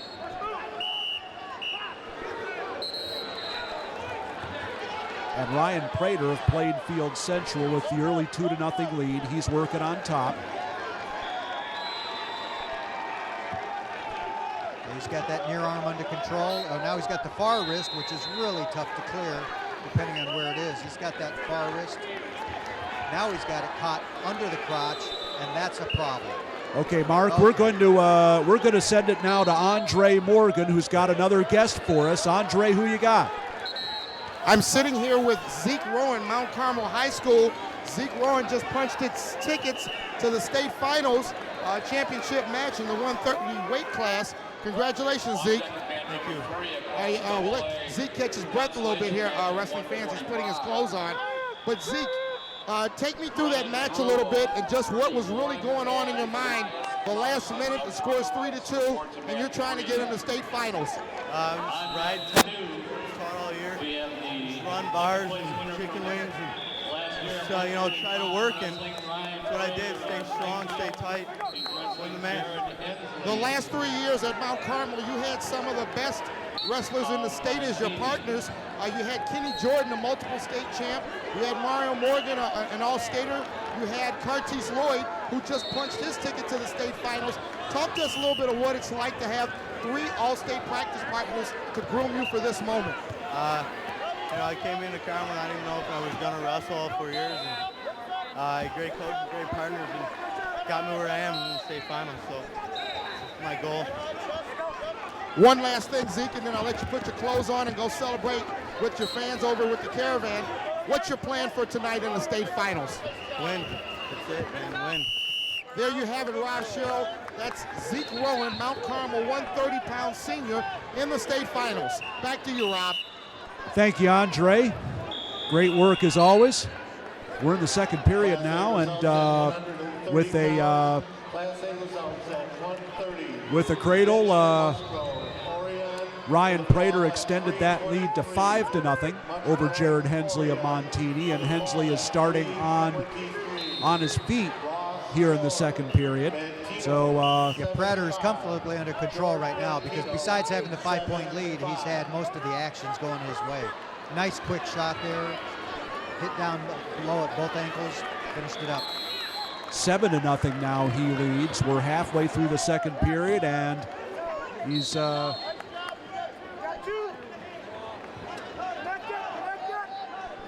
it's definitely going his way right now. He's controlling the action. Boy, he's a grinder on top too. There's the turn. Boy, that was just a tough grinding turn. Had an arm control, took a leg up to the head, turned him with it. Just tilted him for 2, and now he ran the half. 3 more, and it's now 12-0 for Prater, and it's looking like this match may not go the distance. 20 seconds left in the second period. Another 3-pointer, and this match would be over. Wow, And you did not get a count there, apparently. You trying the 2-on-1 tilt again. Boy, he's a grinder, and that ends the second period, 12-0. Not much you can say about that. This has just been in total control up till now. So Prater will start down, an escape and a takedown, and this match is over. Well, the Montini wrestler is asking his coach what to do, and at this point, there's really not much a coach can say. Well, do you have a pinning combination? I mean, that's about it with a 12-point deficit. Prater is out, and it's 13-0. A takedown would end it, and it would put him in the finals for the second straight year, and he'd be going against Cartice Lloyd of Bremen. And he'd like to end it as soon as possible. Well, if Prater finishes this match up and gets into the finals, that's going to be an explosive finals because both of those guys really get after it. Well, Hensley gets in deep, finishes the double, and it's 13-2, and the escape makes it 14-2. So Prater will have to work a little bit harder for that tech fall. And Hensley in deep again. Well, I don't know if this was there in the first or second period, but Hensley's going to wish he had shot a few of those earlier in the match when it might have had some opportunity to affect the outcome. Prater locked around that far leg. I'm sure he's hit a spladle with against some other guys with that. But there it is. He got it. He did get it. Imagine that. Well, they did give. Apparently, they did give Hensley the takedown. Now Prater with the reversal, and now getting the count. So it's at least a tech fall for Prater. Well, they only give 2. It's 18-4 before they went out of bounds.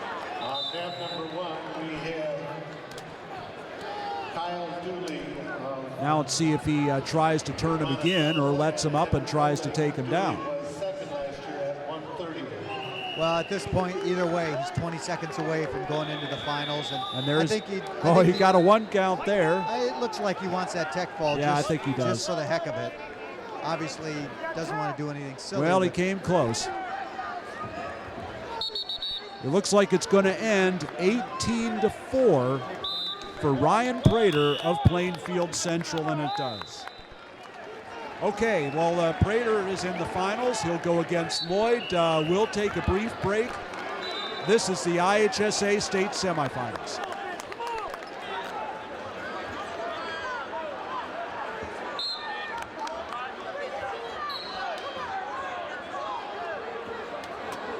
Here we go with the 140-pound Class AA semifinal match. We'll have the senior from Plainfield Central, Jeremy Ellingwood, going up against the senior from Geneseo, Ryan Warner.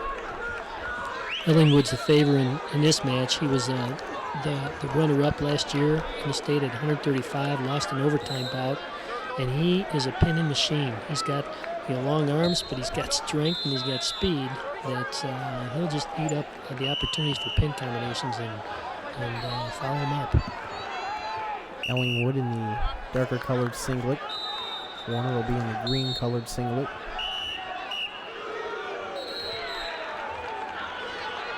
Ellingwood drops down to try to grab the ankle. Excuse me, Warner. There's Ellingwood just stretching him out. They're hoping a lot of places to go there. Referee Tim Dodge will stop the match for a stalemate, bring it back to the center. In the other semi, there's Conrad Poles and Vince Ramos, and if Poles were to win, Ellingwood would win. We would have a rematch of last year's final.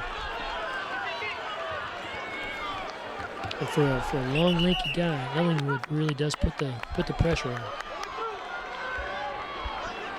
Both wrestlers went out of bounds. Bring it back to the center. Warner had quite a match in the first round where he had beaten Jonathan Dremel of West Aurora, who was the 5th placer last year at 135. So he has proven he belongs. He went on to beat Cameron Lloyd from Bremen by a score of 6-4. He comes in with a record of 30-1. I think Ellingwood's got him where he wants him right now. He's got his head down, but he's having a hard time turning the corner. Ellingwood got in a bad position there, and Warner almost capitalized, but they were too close to the edge of the mat, so they'll stop it and bring it back to the middle. Ellingwood's had some tough contests to get here in the first round. He went against Weldon Rogers from Oak Park, beat him 6-5. And then in the quarters against Adam Haftel of Conan, beat him 7-5. He had picked up several pins last year along the way, so he's being tested. Ellingwood drops down and had the 2 points, but they were out of bounds, and that doesn't cut it here in the IHSA. Pretty sneaky there. Threw him one way, went back the other. That's how you take down good guys. So that ends the first period. We're scoreless here. Flip is going to go to Warner. They'll choose down. No score, 0-0. Now Ellingwood's tough on top. I hope Warner knows what he's doing. He needs a good start.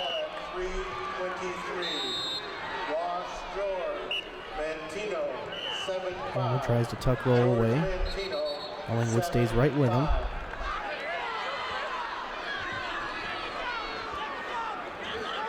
Warner up to his feet. Ellingwood brings him right back down.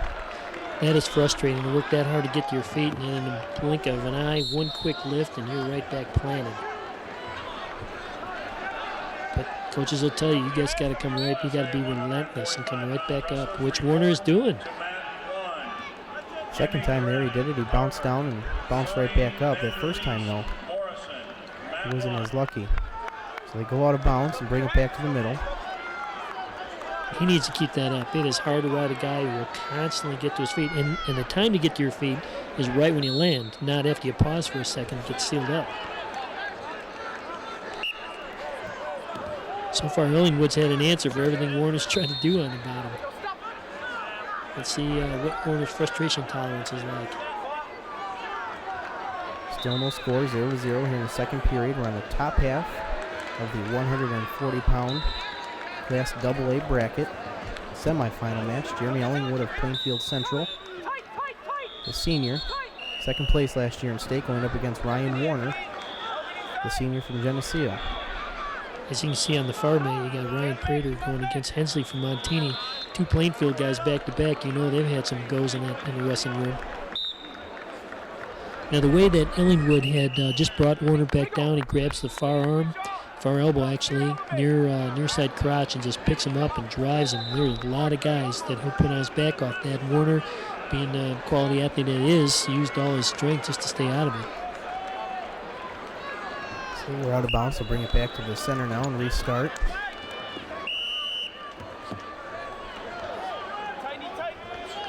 puts that half on and kind of dares you to roll because he's got a way to take you over to your back off your own roll.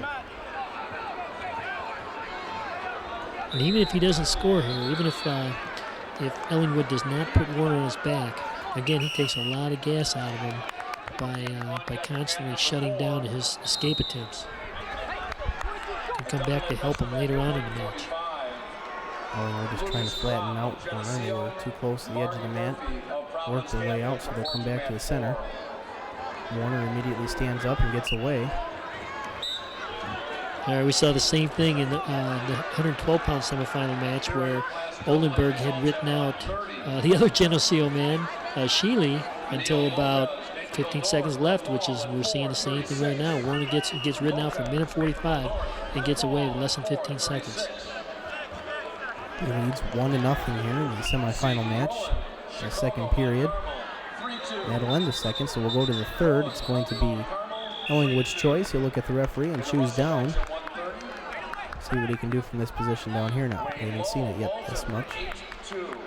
As we said before, even though Ellingwood's losing right now, there's got to be a lot of good things that happen by him riding him out so far. Nice scramble tuck roll, and he gets out, so the score will be tied 1-1 now in a matter of seconds in the third period. Generally, you don't like your guys rolling around like that when you're on the bottom. It's okay when you're fighting a takedown because you can really frustrate the other guy. But when you're on the bottom, it's so easy to give up a quick two by the guy just kind of, you're on the bottom, you are controlled. It's dangerous, but Ellingwood made a point of moving until he got out. Ellingwood ranked second by Illinois Matman coming into this match. Right behind the Conrad Poles, who, like we stated before, defeated him last year in the finals. Tough weight class at 140. You got 4 All-Staters and Ramos, Drendel, along with Poles and Ellingwood. The junior from Bremen, Cameron Lloyd, earlier in the tournament looked very well, so I look forward to seeing what he can do next year. Both men are on their feet now. Score tied up 1-1. Pace is starting to slow a little bit, but Ellingwood's, he's got a pick. Wow, beautiful pick. He wraps it up. He's got the hands locked up as Warner's on his back now. Tim Dodge gets in there and calls the pin.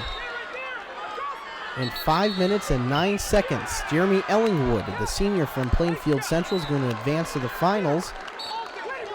He'll face the winner of Conrad Poles of Orland Park Sandburg against Vince Ramos of Glenbard North.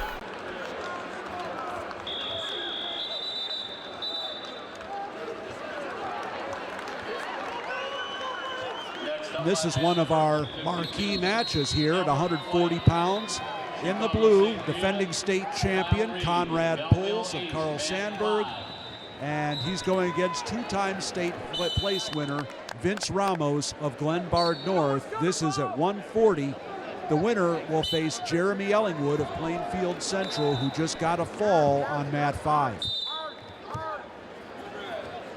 Andre Morgan has a guest for us. Andre, what do you got? I'm standing here with Curtis Lloyd. He just put himself in the state finals at the 135-pound weight class. Congratulations, Curtis.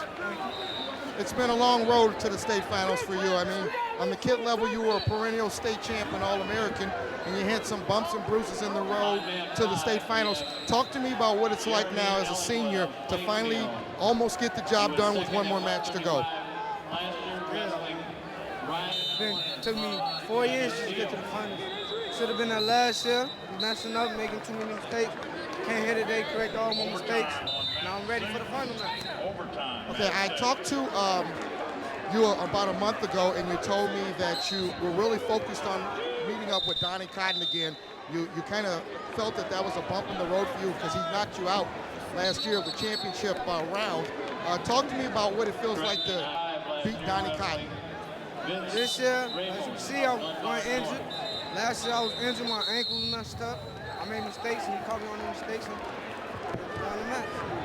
Well, you know what, Curtis, I'm going to let you get back and celebrate. We'll talk to you after the finals. Rob, we're going to bring it back up to you, but this is Curtis Lloyd, 135 pounds, and he's in the state finals, if I'm not mistaken, against Ryan Prater. So bring a calculator, fans, because it's going to be a high-scoring affair. Right, Curtis? Okay, Andre, thanks a lot. A second takedown for, well, they've taken it off the board now. It is 2-1 still. In favor of Conrad Pulls at Carl Sandburg. You know, it's good to see the referees get together and discuss that and actually make a change once in a while. You don't see too many changes, and it makes you wonder, why do you bother having a second ref? But this time they did. They got together, discussed it, made the call. Pulls trying to work inside again. Ticking down now to 20 seconds left in the first period. And now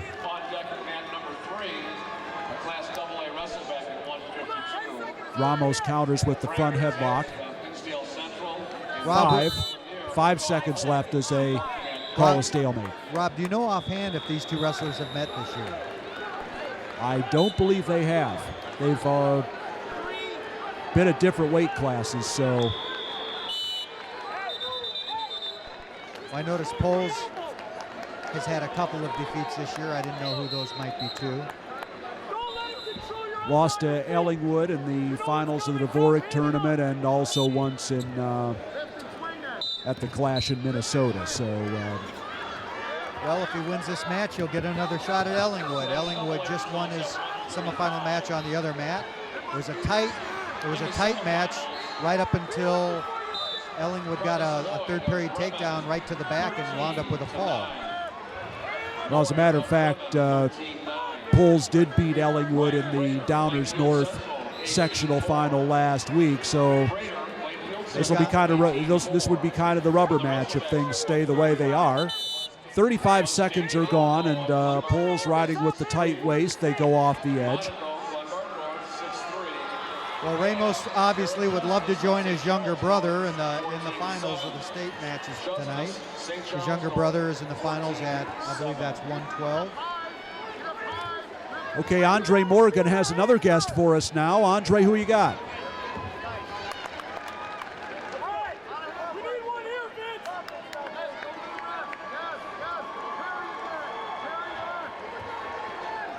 Rob, I'm sorry, a little technical getting my stuff going here.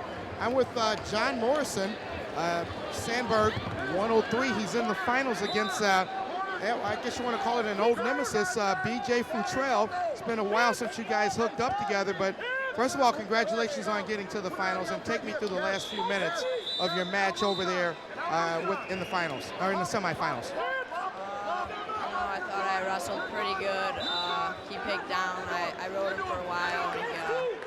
He got away, and I just knew one takedown were pretty much on the match. I didn't want to hang around and try to stall out. I just want to get the takedown and kind of ice it 5-1. I know he couldn't really come back, so that was my thinking on that. Now, pretty much everyone knew that, or figured that, 103 would come down to you and BJ when they saw the brackets. And, you guys have been at this a long time. You've won pretty much everything that a wrestler could probably win up to this point. What's your plan for wrestling a kid like BJ Futrell? BJ's a great wrestler. We wrestled earlier in the year. He's real good at hand fighting. I think I need to stay more on my ties and see what happens. Okay, and Rob, there you have it. That's John Morrison, Sandburg's 103-pounder, and it's going to be a classic matchup with him and BJ Futrell. I don't know if it'll be high scoring or low scoring, but I know it'll be one of the best matches of the night. Back to you, Rob. Well, I think you're right about that, Andre. That'll be a great match to lead off with as we are now in third period, and Poles did an excellent job on that scramble. He came, Ramos cut him loose. He turned, and Ramos made a quick shot in on the legs, and Poles stopped it with a front headlock, front head and arm, and wasted no time hitting the corner and winding up with that takedown. Well, Pulls on his feet, as we saw Lopez before, is a real craftsman, and he's showing that in this match. 5-3 he leads, now down to 1:20 left. Pulls looking for a second straight trip to the finals, and he hopes a second straight state title. Well, Ramos has to really get after it now. He's only down by a takedown, but of course he has to take him down and control him, or he's going to need 2 takedowns. So at this point, I don't know if he's just trying to, I don't know if he's trying for a takedown right now, or if he's just trying to control the match and get that takedown with maybe 20 seconds left so he can take it into overtime. Well, stall warning against Poles here. I guess he hung around at the edge just a little bit too long. But now, oh boy, that was a nice far side if duck. he can finish that barrel roll.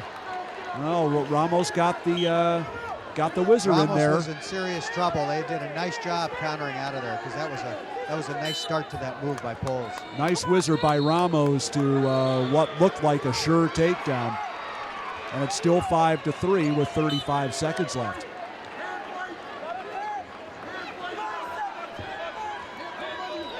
Poles is doing a good job of attacking without opening himself up too much. Yeah, he has been warned for stalling, so he's doing a good job staying just enough on the offense. And he's not going to be warned here. He's got Ramos's back to the mat. Okay, 10 seconds left. Ramos. Okay, they got the stall. They got the stalemate. Ramos has time for one shot. 9 seconds left. One shot is what he's got time for. Time to throw it. Throw it.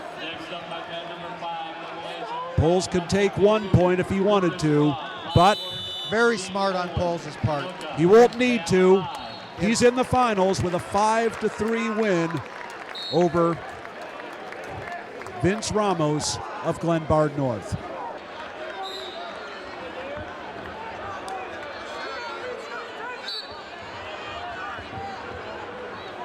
All right, Coach, here we go with the 145-pound Class AA semifinal match. We'll have the senior from Manuka, Ken Zabel, going up against the defending champion at 140 pounds, the senior from Sandburg, Matt Cusick. Right away, Cusick gets in that Russian, acts like he's going to snap him down and plows over the top on a takedown. He is awful aggressive, strong, and confident. Could be a long day for Zabel if he doesn't match his intensity. He leads 2-0, shows the referee the optional start as they went out of bounds. They'll let him go. Get another takedown really quick, so he leads 4-1. We're not even 20 seconds into this match yet. Nice double leg. He made a point of stacking up Zabel, threatening to pin him, so Zabel had to give it to him. He's trying to turn him now. He's got the arm pointed across Zabel's body. Doesn't get any back points out of that, so his Matt Cusick fashion, try something else. He's got the inside wrist and a half on the far side. You would think that you would be able to grab him that, but Cusick's so strong, he's liable to pry him right over to his back from that. They work the edge of the mat and they go out of bounds. They bring it back to the center. Score 4-1 in favor of Cusick. Cusick is a two-time All-Stater already, placing 5th as a sophomore, winning it last year, and actually being highly ranked as a freshman, but getting upset. So he lets Zabel back up. Gives Zabel another point. It's 4-2 now in the first period. Like his opening takedown, he's controlling that Russian, and he's going to try to snap it towards his right and possibly get underneath his arm or maybe get a shot off it. Wow. And he just kind of tossed Zabel out there and letting him know, make sure you know I'm in control of this match here, bud. Which, what it usually does is it forces the guy to kind of hit an unset up panic shot, which Cusick was right there ready to eat that up at the front head. So he gets another 2 points for a takedown, goes up by a score of 6-2 now. Zabel did a great job getting here. He had beaten highly regarded Brennan Drew, a returning All-Stater from Warren, beat him 5-4 in the quarters. Drew had got an early lead, and Zabel just kept battling back. So that's going to end the first period by a score of 6-2. Flip is going to go to Cusick. He's going to defer. Zabel looks over to his coach. Chooses down. I believe one of the Rudiger brothers, Coach Manuka. Is that correct, Coach? Yeah, Bernie. Bernie, okay. They had the Rudiger Cup every year. They got 3 Rudigers coaching Lincoln Way Central, Mark, and Neuqua Valley is Nick. And their oldest brother was also coaching for Leiden for several years, as well as for Providence. So I'm not sure what they're doing now with only 3 coaches. Take that back, I believe John is coaching Lyle. So a lot of wrestling coaches in that family. Successful ones at that. Cusick starts the second period with a couple of false starts on him, so he'll get hit with cautions there. He's got that ball and chain tied up. Zabel will not be going anywhere for a while unless he can free his wrist, which is easier said than done. From where we are up here, Coach, it just looks like Cusick is just totally dominating this match with more power than anything. A little bit of everything. Power, hustle, obviously moves. They just nailed Zabel for stalling. He's like, geez, if I don't have enough problems right now. Score of 6-2 in the second period here. Top half of the 145-pound bracket. Cusick defeated Dan Stetler of Montini by a score of 11-4 in the first round. Then got by Elias Larson of Brother Rice. Pinned him in 1 minute and 34 seconds to reach the semis. Zabel gets out, gets the escape point. It'll be 6-3 now. Zabel's trying to give Cusick a little bit of his medicine. He's trying to hook up that Russian, but I think it looks like Cusick's outpowering him and turning the Russian into an underhook.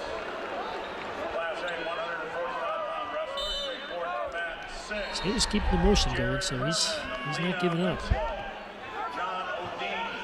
Cusick now with the Russian. Zabel trying to stop it, back away from him. His best approach would actually be to try to re-catch Cusick's elbow, but he keeps the side of his body that the Russian is on, he's actually exposing that, and that's the side Cusick wants. He needs to show him the opposite side. Try to step into the danger zone with his opposite foot. Zabel just walked into that there, and Cusick caught his leg in a position where I don't think anything's going to go anywhere. The referee agrees with myself and calls a stalemate.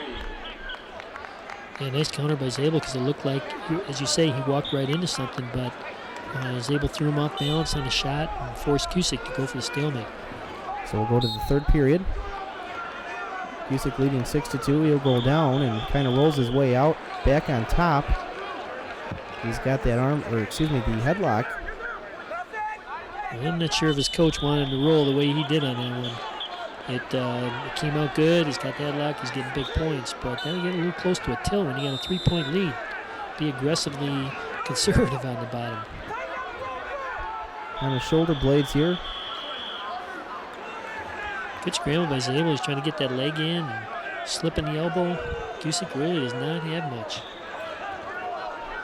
Zabel doing an excellent job there. Scooting his way in towards Cusick's body. Of course, Cusick's got the strength there with one arm. He's able to hold him. So Cusick just kind of lets go. Zabel comes out on top. Gets the 2 for the reversal, but there was 3 awarded for the near fall. So it's 11-4 now in favor of Cusick. Senior from Sandburg.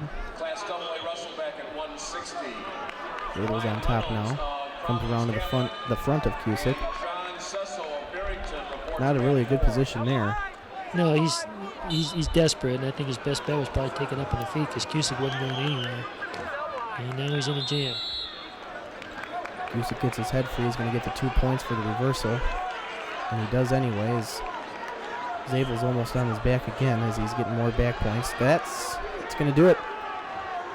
Quick add this up here. Looks like the final score is going to be 15-5. Matt Cusick advances to the finals. He defeats Ken Zabel of Manuka. He'll face the winner of Jimmy Duffy of Neuqua Valley or Eric Taraz of Wheaton North.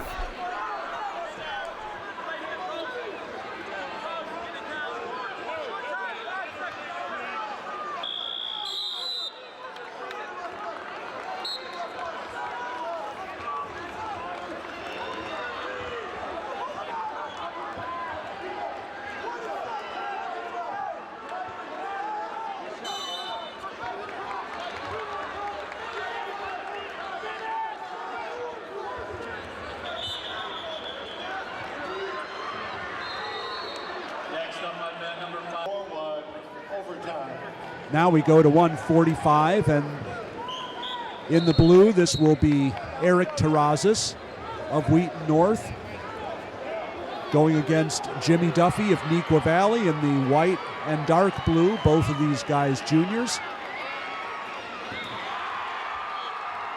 And both will be state place winners for the first time.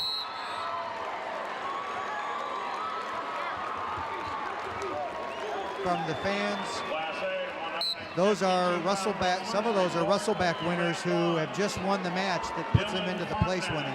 So those are some big Russellback matches going on, and some excitement for guys to get to place in state perhaps for the first time. 45 seconds gone and no score here.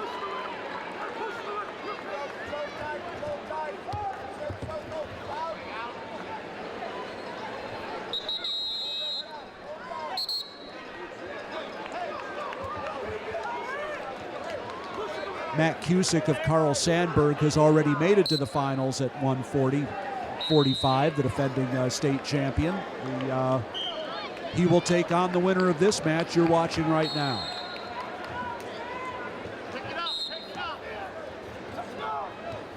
Well, it looks like these guys are dancing a little bit, trying to figure each other out. We've only had a couple of real shots so far in the first minute 20. 35 seconds now left in the first period. Still no score between Duffy and Terrazas. Now under 25 seconds left to go. Duffy still with the front headlock and nothing doing there. And with 22 left, they'll bring him back to the center.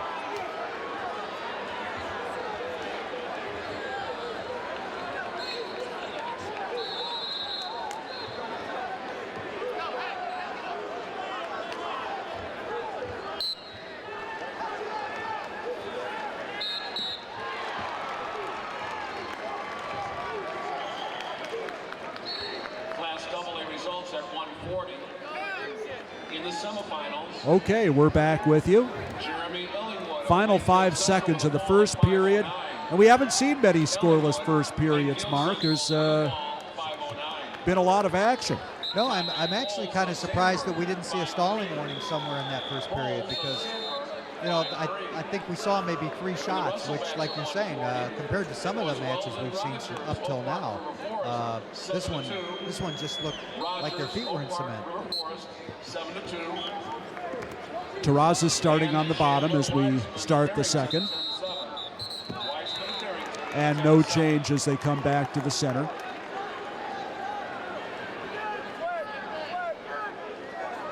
Well, as you said earlier, Cusick is another Carl Sandburg wrestler in the finals tonight. I think he's their 3rd so far.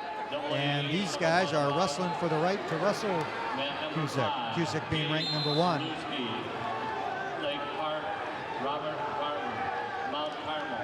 Terrazas gets a fresh start underneath.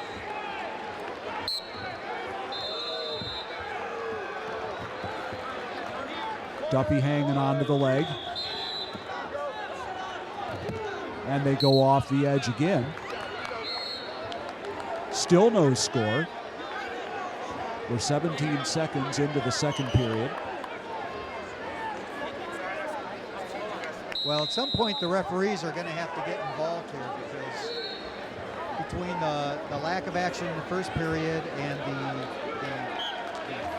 controlling of the lower legs from top in this period, at some point the referees are going to get involved. If the wrestlers don't score some points on their own, the refs will start doing it for them.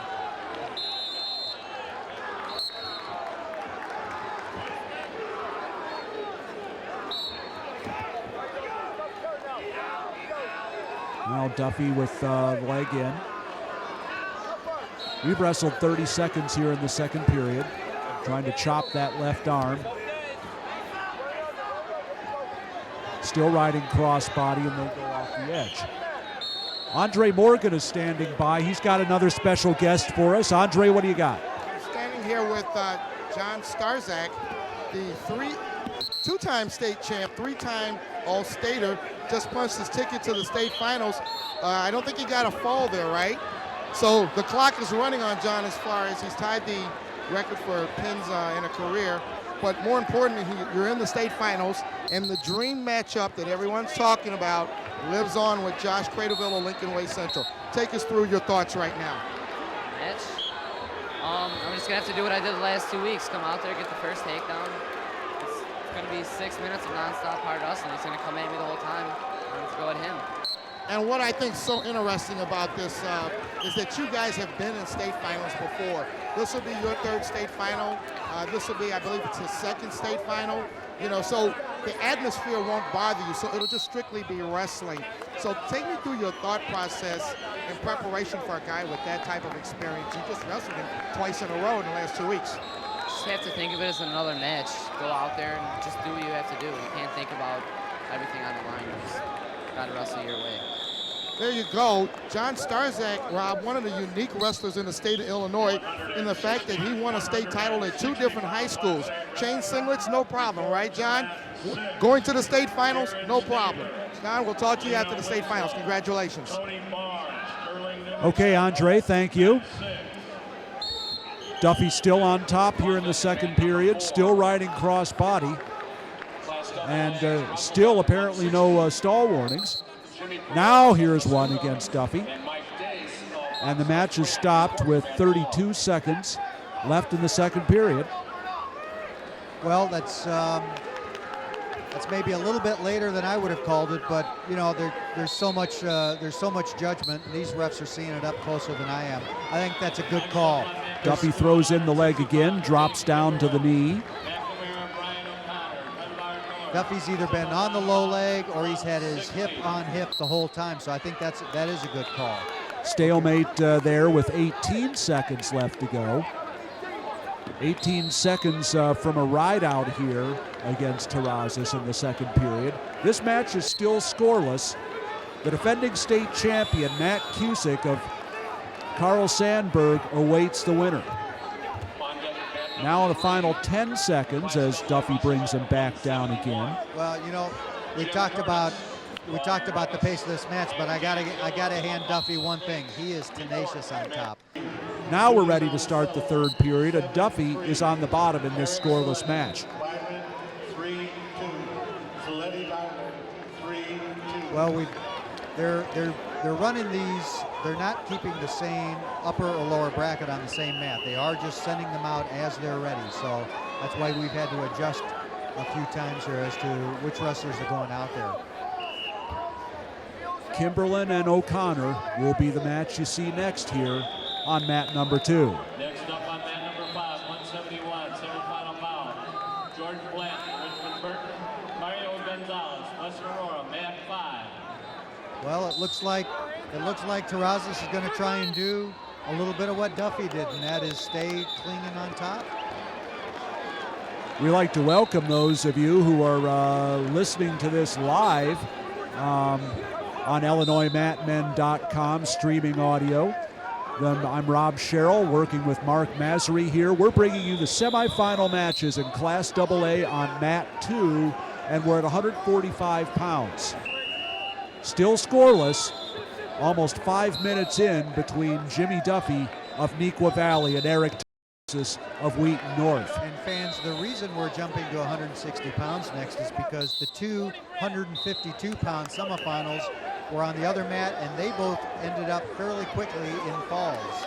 So the rematch is looking solid between Lucas Roth and Albert White, since they both pinned their way into the finals. Should be interesting. Okay, Duffy is out. He scores the first point of this match. Okay, nice deep shot by Terrazas. He's going to have to, Duffy has proven himself very tough to finish on. And nice counter action. Nice counter action back to both of those legs. Given the scoring in this match, 3-0 looks almost like a major at this point. Duffy tried to spin behind. Terrazas got his hips out in a way, but he was able to keep the double and finish that way. It is 3-0, 45 seconds left to go. Duffy does have a stall warning as they go off the edge. 39 seconds left. Well, Terrazas is going to have to figure out how to get something in 39 seconds that he hasn't gotten so far in this match, and that is an escape and a takedown.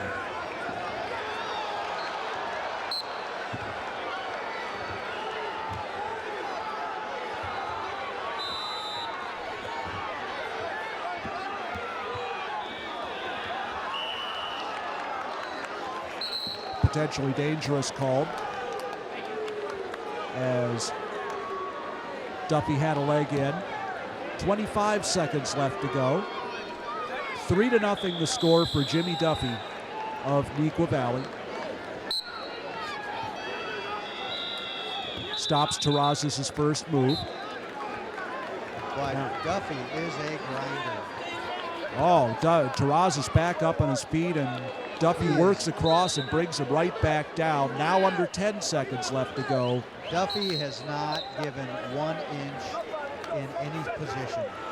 You gotta love that as a coach. They come back to the end, to the center. Final 6 seconds of this match. And it looks like Jimmy Duffy is going to the finals. Yep. And a caution against Terrazas.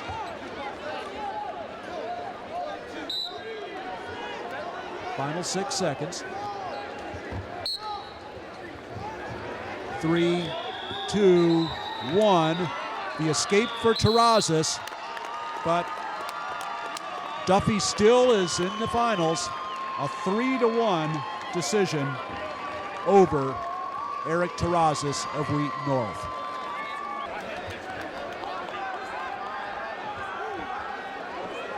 All right, here we go with the 152-pound Class AA semifinal match. We're going to have the senior from St. Rita, Albert White, going up against the senior from Belleville East, Kyle Reed. Really historic moment here. Albert White is on the verge of getting a 4th state championship. Kyle Reed being a first-time qualifier, although he did have a very nice quarterfinal match last night when he beat Jake Rudiger from Providence on a technical fall. But I think all eyes are expecting Albert to march on to his 4th final. Of course, Albert will face the winner, or if Albert gets past Kyle Reed, I don't want to speak too soon, either one of those will face the winner of Lucas Roth of Lockport Township and Steve Owen of Manuka. If it is Albert White and Lucas Roth, we'll see a matchup of the Dvorak finals from this year. Albert's at his best when he's on the attack. Expect him in a match like this to hit Reed early and often, although Reed got the first shot. Albert had a nice counter to get out of it. I'm sure Reed has got some big jitters here in a high-profile match like this, going up against a high-profile wrestler like Albert. As he's kind of got him in a bad position here. Albert's just sitting on top and could get the pinfall here early in the match. Referee's down looking. Call anytime he wants here. He's got Reed's wrist along with his leg and a nice arm out as a post. Reed's going nowhere. Interesting position, actually, that Albert's in there. Got the leg, and then now he reaches around. Try to put more pressure on with the shoulder, and that's going to do it. So in 1 minute and 12 seconds, Albert White will move on in the finals, and he'll face the winner, like we stated earlier, Lucas Roth and Steve Owen. In the semifinals, Jeremy Illingwood of Plainfield. Well, Coach, since Albert White's pin was in 1 minute and 12 seconds, that opened up the mat, so we're going to get the other half of this 152-pound Class AA semifinal match. We'll see the junior from Lockport Township, Lucas Roth, going up against the senior from Manuka, Steve Olin. After seeing White win in the semifinals, I think a lot of people are hoping Roth can meet him again so we can have that rematch of the Dvorak tournament you were talking about. Yep, we broadcasted that here in Illinois Matman. As Roth gets the early takedown, he leads 2-0. And it was a 1-0 match where Roth got the escape and just held on tight. Didn't let White get in on a takedown or anything. He just did a masterful job of riding in that second period. And like you say, a great job in the third period of not letting White on his feet and his legs. In retrospect, it was actually kind of a boring match, being that low of a score, 1-0. It just seemed basically the two lock up a lot, not really shoot in or do a whole lot of moves or anything like that. except knowing that White could score at any point in time. True. And there was so much at stake. I think everyone didn't worry about the amount of scoring and just were on the edge of their seat. They get towards the edge of the mat. We'll stop it, bring it back here. Roth is an excellent rider. You'll notice that he's always got some wrists and he's always got some legs in. He's got a nice tilt. Took third in the state last year at 145 behind White. So like we stated earlier, if Roth can get into the finals, should be another one of those premier matchups of the finals. That's if 171 works out the way it's supposed to with Blanton and Benefield going at it. I would think that Roth would not want to get his leg trapped the way he did on that one, but he seems to be so flexible that if it is trapped, he'll just go with it and make the most out of it. Roth, a lengthy wrestler, looks like he can put his legs in from the top row of Assembly Hall. Yeah, and reach up from the top row and snatch your wrist. Yep. He leads 2-0 here in the first period. The bottom half of the 152-pound bracket. Olin's doing everything he can just to keep the leg out, but as soon as the leg comes out, then the wrist is trapped. Not having many answers on the bottom. Roth got to the semifinal match by defeating Tavares Green from Morton. Pinned him in 1 minute 4 seconds as the first period comes to an end. Referee Tony Clark will flip the disc. And we'll go to Olin. He'll defer. It'll be Roth's choice. We'll get underway here with the second period with Roth in charge, 2-0. Roth chose top and hopes to maybe get a turn here, is what she's doing right now. Clark gets down and starts waving his arms. Use those legs to put Olin on his side, slipped in a power half, and now he's going in for the kill. So Olin needs to be careful here as he's got his shoulders on the mat. Tony Clark looks in, looking for the pin.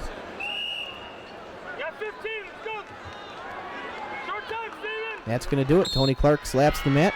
Lucas Roth will get the pin in 3 minutes and 47 seconds. He will advance to the finals and face Albert White of St. Rita. Class A results at 140 pounds. Class A results 140. Kyle Dooley, Monticello 7-3. Dooley. Going there wasn't bad. Next up on mat number 5, 171, semifinal bout. George Blanton, Richmond Burton, Mario Gonzalez. All right, here we go with the 160-pound Class AA semifinal match. We'll have the senior from Lake Park, Gage Zablowski, going up against the junior from Mount Carmel, Robert Barbour. And I would think that most people would look at the bottom bracket as being the tougher bracket. Kimberlin from Kankakee, McNamara, and O'Connor. These two guys have had a very nice tournament. Zablowski, what a great match in the quarterfinals against Sterling Hecox of Harlem. Zablowski is good on top, but he was down by 3 points entering the third period and on top, and he wound up getting 4 points and took the lead 10-9. Quite a shock for a lot of people. Barbour has got the body lock in on Zablowski. Zablowski, the taller wrestler from Lake Park. If they were the same size, Barber would have launched him, but Zablowski's got that height that kept his foot on the ground and took a real nice inside trip by Barber in order to get that opening takedown. So Barbour charged 2-0 here. He'll cover Zablowski to resume wrestling here in the first period. Now, if he were smart, he would not get reversed, because that's where Zablowski goes to work, is on top. He's in a bad position here right now. Yeah, he's probably just hanging on, trying to keep that stalemate as a possibility. Zablowski needs a freeing arm and just swim out of that, and he'll be on top there. Barbour recognizes it and just kind of lets him go, and instead of giving up the 2, he'll give him the 1 point. So it's 2-1 in favor of Barbour from Mount Carmel.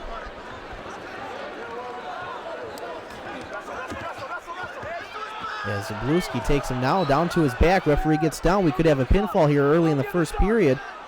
Barbour doesn't be careful. He's fighting his way off, trying to get his arm fished through, and he does, so he'll go belly down.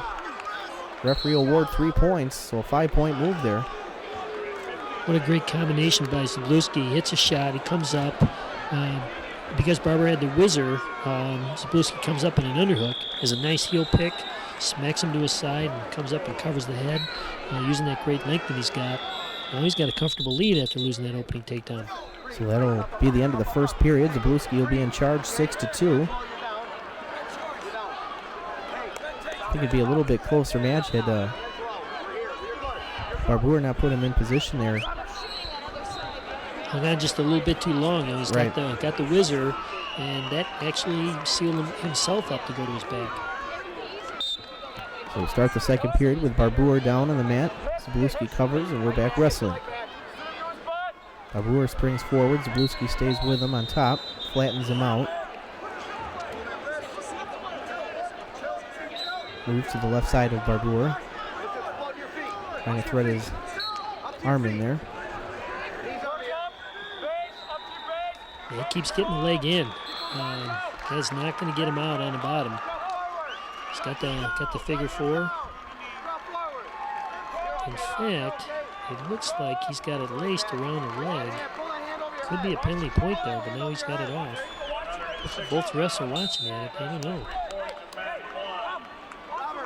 Referee Tony Clark was right back keeping his eye on it, so maybe from where he's at, he didn't see it from where we are way up here. Well, apparently they're looking for pressure because he definitely had it in the Class A finals. They had called a gentleman on that, but here they kind of let it go, so he must not have put the pressure on. So we'll restart the match here. Barbour down, score of 6-2 to Gage Zabluski of Roselle, Lake Park.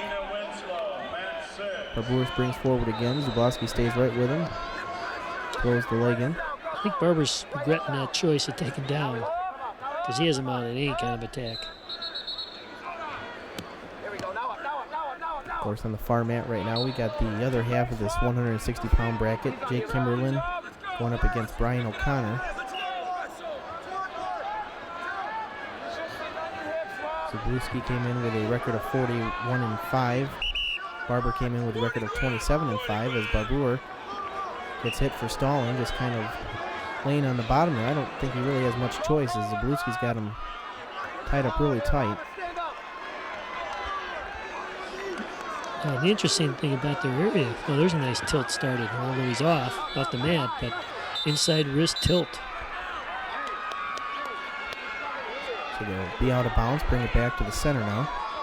Interesting thing about Zabluski is he's got some guys in his area that give him some fits. Terrell Reed of Elgin, Jesse Gonzalez of Schaumburg. Reed made the state tournament, but he's out, and Gonzalez didn't make it. And I think he's had trouble with these guys during the year, but good bracketing, some great wins. He had won his first round match against Brian Reynolds of Providence, who's highly regarded. Matchups is everything. Looks like you said, he got past Reynolds by a score of 10-4.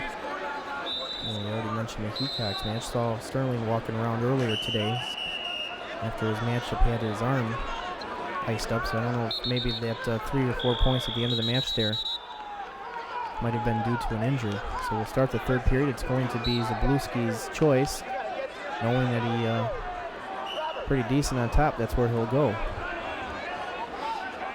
Good call. Barbour didn't come close to getting away. We can wrap things up right here. No, he did get a good start. Zabluski's making a point of staying in control. Zabluski there almost got tossed to his back, but rolls right out of it.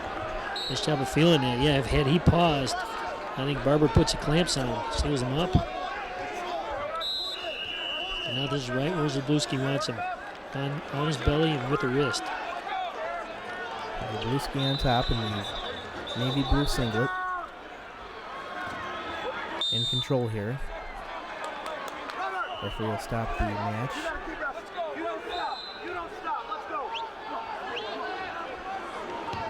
Didn't quite see the signal. I don't know if he called a stalemate or a stalling on Zabluski. Anyway, they'll come back to the center and restart. Caution on Zabluski. I don't think Zabluski was really that concerned either way. I think he just needs to get off to a good start, seal him up, and go right back to work. So even if he did get it for stalling, Barber's chasing 4. Barber stands up and springs forward. Zabluski brought him back down to the map. They're by the edge here, and they roll out of bounds. That's a second really nice tilt right near the or off the mat. We're waiting for one inside the circle. He's got him. So in the third period of the 160-pound Class AA semifinal match, Barber stands up. Zabluski drops down, grabs the leg, and Barber put himself in a bad position there. I think he's getting desperate. I think he knows that the meat and potatoes are not going to get him out here. Working the edge of the mat once again. Zabluski rolls him over. Wonder if Zabluski does any freestyle. He sure knows how to rock guys up. You know, Barber's got some really nice tosses. I think he's got a little Greco-Roman background himself, but he has not had the opportunity to do those after the initial. You know, he tried to get the body lock, didn't in the first period, didn't get it, came up with a nice inside trip. That is the extent of his offense. So we go back to work here in the third period. Barber from Mount Carmel tries to roll his way around. Zabluski rolls right with him and stays on top. Tries to thread his arm in as he comes down and grabs the wrist. We've seen some great riding in the semis. Roth, Ellingwood, some just tall guys. Starzik, Taylor, guys that, you know, you get something started and they just put a foot out and get right back up on top. So Zabluski still on top here. Rolls off. We'll get a stale call. That's Zabluski. Barber will go back to the center, get set. Another caution against Zabluski. I think he can sense it now. Just needs a couple of good charges. Keep Barber down. This thing's over. That start there kind of even looked a little iffy, but referee will let it go. Zabluski puts the half in, takes Barber over to his back. I don't think he's going to have enough time here. Maybe he does. Barber now on his back, but nope, not enough time. So that's going to do it. By a score of 10-2, Gage Zabluski of Lake Park moves on to the finals at 160 pounds. He'll face the winner of Jake Kimberlin from Kankakee McNamara and Brian O'Connor of Glenbard North.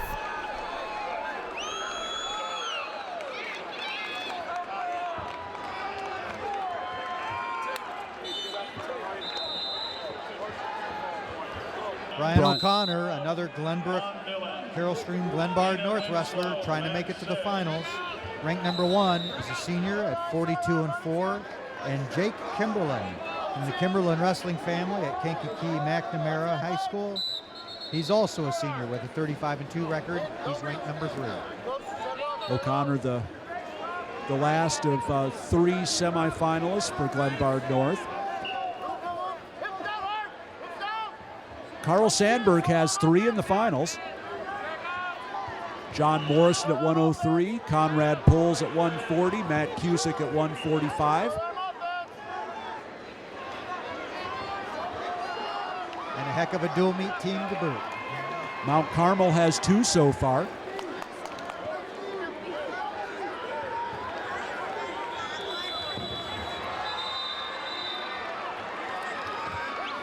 No score, we've wrestled a minute, O'Connor and Kimberlin. Sort of a half shot there by O'Connor. Kimberlin stops that easily. Trying to barrel roll him now, and he does. That was a nice job. Kimberlin did a good job not going to his back, but O'Connor did a nice job of finishing it up and getting the 2. The escape right away for Kimberlin, and it's 2-1 for O'Connor. 36 seconds left in the first as they come back to the center.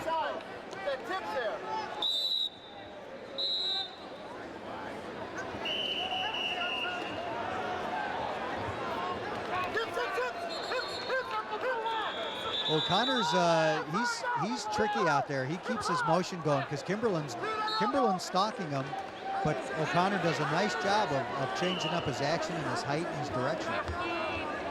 Final 15 seconds of the first period. 2-1 for Brian O'Connor of Glenbard North. He was third in the state last year.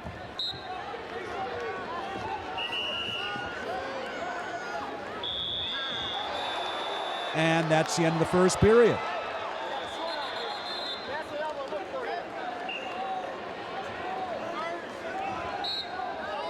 Okay, Kimberlin got his choice and he chose down.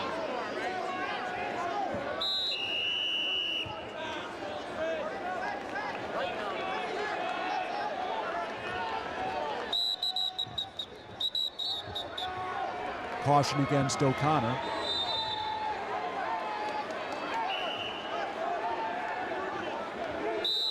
Glenbard North already has one in the finals. Tony Ramos at 112. Kimberlin is out, it's 2-2. We just started the second period. And the outside single for O'Connor, boy, he made that one look easy, didn't he? Finished it smooth. Well, he's really in control right now. Still plenty of time in the match. Second takedown for O'Connor, it's 4-2 now. 30 seconds into the second period.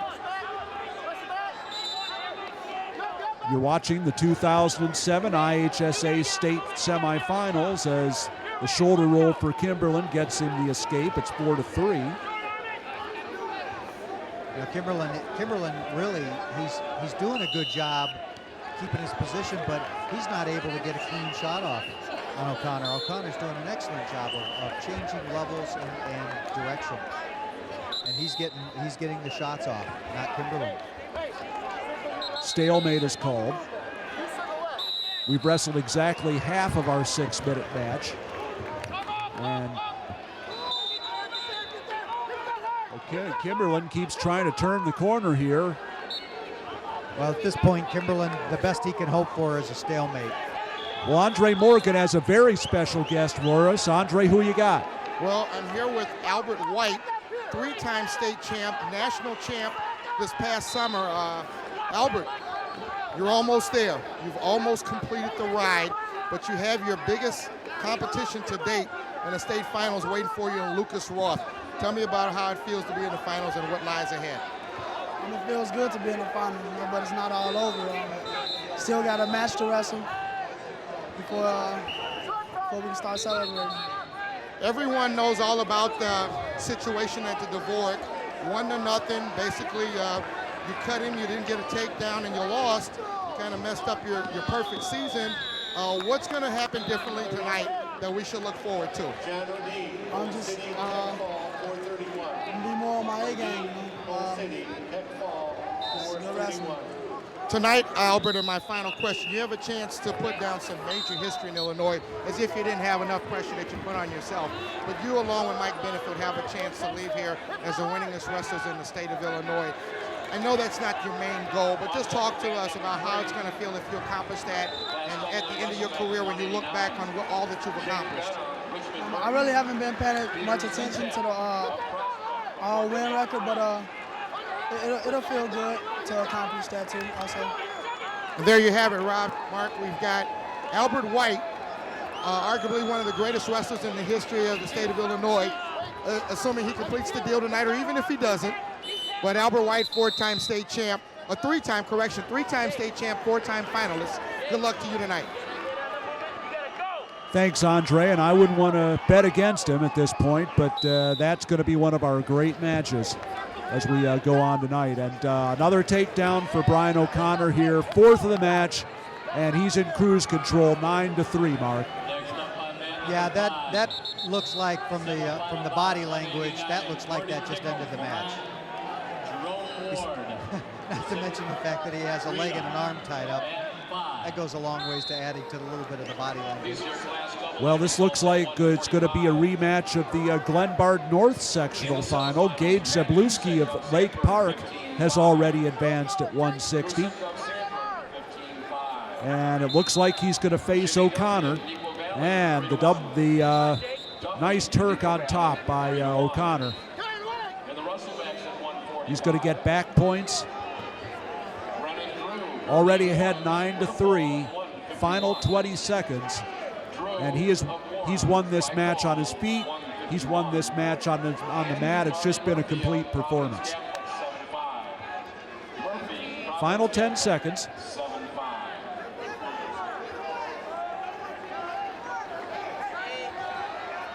And the Kimberlin gets out, gets an escape, but the final is going to be 16-4 for Brian O'Connor of Glenbard North. At 145. In the semifinals, Matt Cusick of Sandburg, 15-5. Cusick of Sandburg, 15-5. All right, here we go, the 171-pound Class AA semifinal match.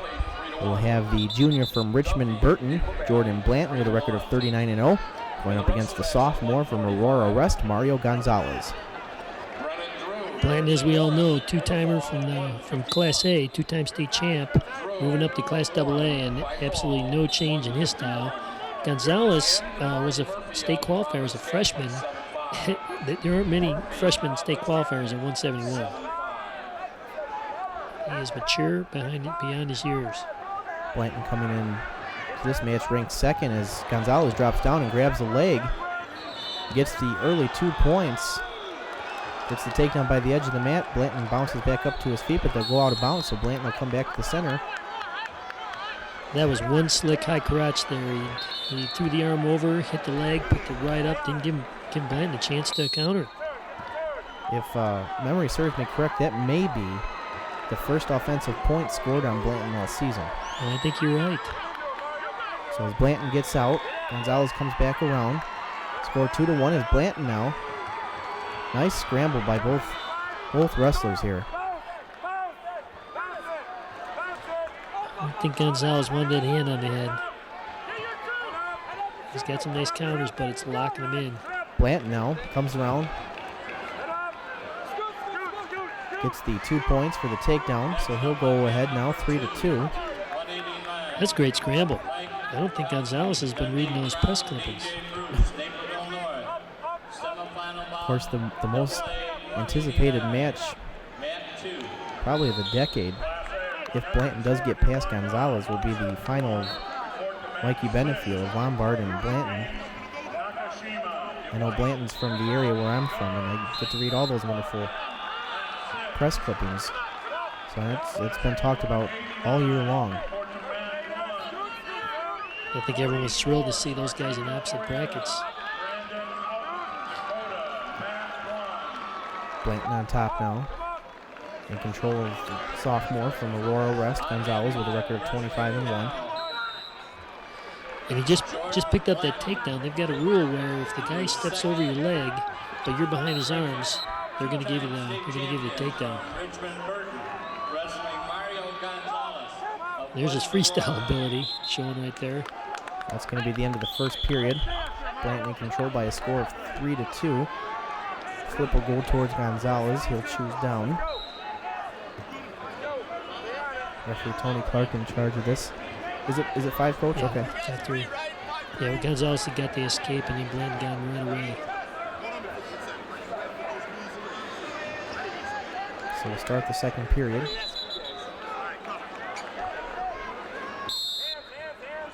Kind of keeping our eye on the other mat across the way as Benefield's going up against Carlson of Warren. Of course, Carlson faced Blanton already this season. And his last 2 No, I believe it was a tech fall. And nobody in the sectional.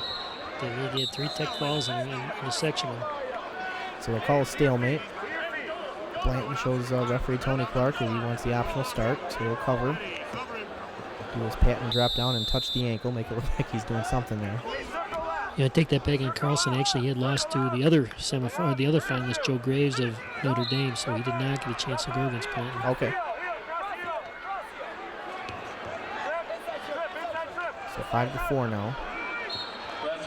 Make that 7-4 now in favor of Blanton as he gets another takedown against Gonzalez. He goes right into that armbar right off the takedown. Coach, as we see across the way, Mikey Benefield has just pinned Justin Carlson. I think it looks like it's a minute 37, so he advances to the finals. So now we'll just wait to see who he faces. Of course, he'll be going for his 4th state championship like we had a chance to talk about Albert White earlier. Nice reaction by Blandon. Looked like Gonzalez was out. He throws his weight enough into him to stop Gonzalez, and then scrambles right back in, and then cuts him right away. So you're like, okay, what's the scramble all about? So 7-4 now. Favor of Blanton from Richmond Burton. Of course, we talked about them earlier, moving up to AA this year. I think it was by a mere 35 or 40 students that they jumped from Class A to AA. Great body lock, takes Gonzalez back down to the mat. Referee Tony Clark awarded 2 points, bringing the score 9-4 now. He's clicking now. He had been working some hand fighting on Gonzalez, worked him one way, worked him the other, then hit a shot. And a nice finish. Gonzalez wasn't just going to give it to him. Blanton on top, working the armbar now. He has not been riding very much, so I think there's some respect there for Gonzalez after that opening takedown. I think he knows he's just not going to get takedowns whenever he wants. I'm sure he's a great rider, if he has to be. I know he scored a tech fall in the finals last year on a lot of tilts. So I know he knows what to do on top. He just hasn't done much of that this year. Trying to take Gonzalez over with that arm and got in a potentially dangerous situation. Referee stopped the match, and we'll bring it back to the center now. Now I would imagine that Richmond Burton, even though this is their first year in Class AA, I would imagine that's a growing area, and they're probably never going to be back to Class A. No, I don't think they will be. They're combined with a couple of area towns over there. All right, let's see if he knows what to do with his cradle. He's got it locked up. Gonzalez trying to point his head up towards the sky, stay out of this position here. So he stands up to his feet, which I don't think is a very good position. But he doesn't have enough time to do anything as the clock ends the second period. I think it was Darren Blanton to try something. He kind of looked like he kind of gave it to him, and then was going to see if Blanton would make a mistake, kind of elevate him up and over the top and recradle him. But out of time. So 9-5 is the score here as we start the third period. Blanton will go down.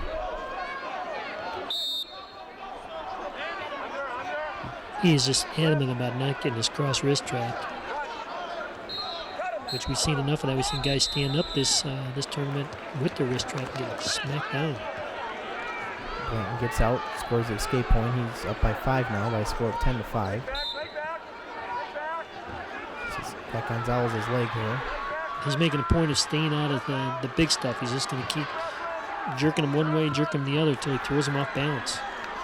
He gets the takedown in a rather easily fashion, it seems, for him at least. He certainly did not, have to rush it.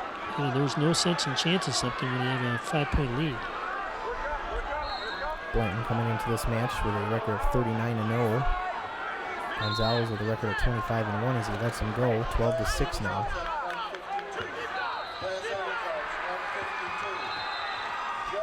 Nice attempted heel pick, although we had seen Zabluski hit a heel pick from the underhook. Blanton did it from a hand on the head, and you gotta watch getting thrown by on that when you do that. There's that nice high crotch that we saw early in the match, but Blanton was ready for it this time. Nice ankle pick. So he gets the ankle pick and takes him back down for another 2 points. See, that one was different. That time he's on the underhook. You don't have to worry about getting thrown by like you would if your hand was on the head. Of course, you'd have to explain to everybody then why Cale Sanderson, all his heel picks were with the hand on the head. No one ever threw him by. So people are probably thinking, I'm going to make this one work. But the underhook is definitely the safer way to do the heel pick. Go out of bounds and bring it back to the center now. So he lets him go, so it'll be 14-7 now. Gonzalez's way of hitting that high crotch is he lets Blanton have inside position and throws it over the top. There it is again. He's doesn't have the inside position, doesn't seem to phase him. Although I know he knows he needs something big. Yeah, Gonzalez is going to have to catch Blanton in something here if he wants any more points, but he's not going to get it.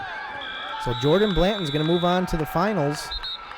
He's going to face Mikey Benefiel of Lombard Montini. He defeats Mario Gonzalez of Aurora West by a score of 14-7.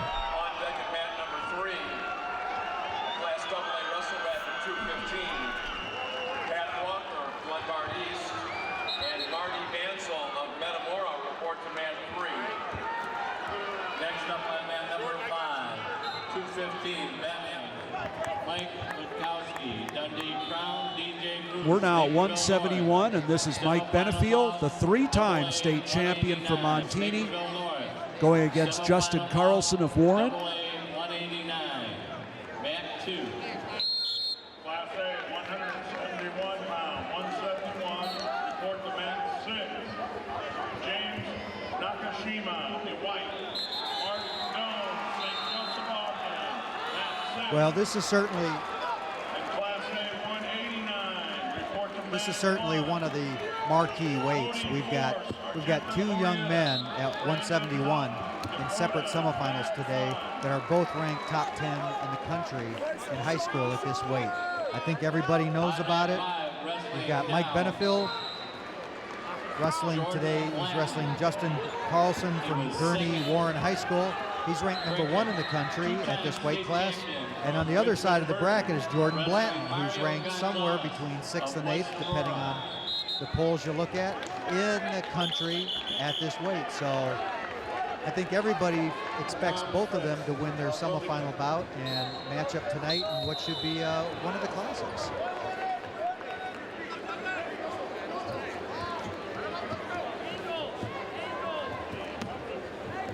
Yeah, nice little fireman there by But first things first, they Benefiel. both have to win their matches. 2-0.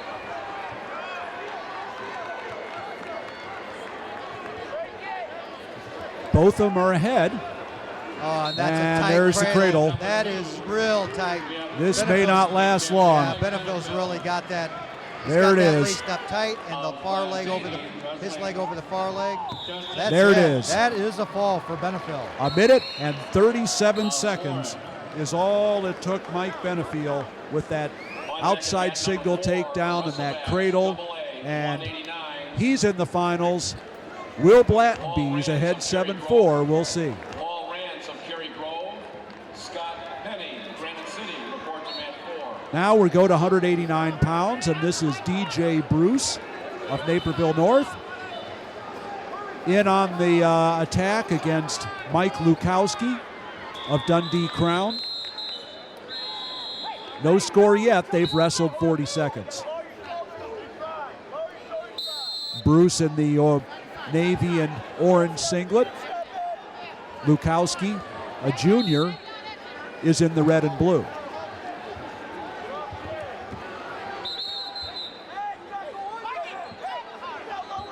Well, Bruce is certainly would be favored going into this match. He's ranked 3rd in the state coming in. Lukowski's ranked 8th, but these are both really tough physical competitors. This should be a really fun, interesting match. We haven't talked a whole lot about college commitments. Benefiel, who we just saw, of course, headed to your favorite university, Mark, Northwestern. Bruce is going to Virginia Tech, as is Matt Cusick, who we will see in the finals tonight. Oh, I didn't realize Virginia Tech got both of them. That's great. Yes, for they them. did. So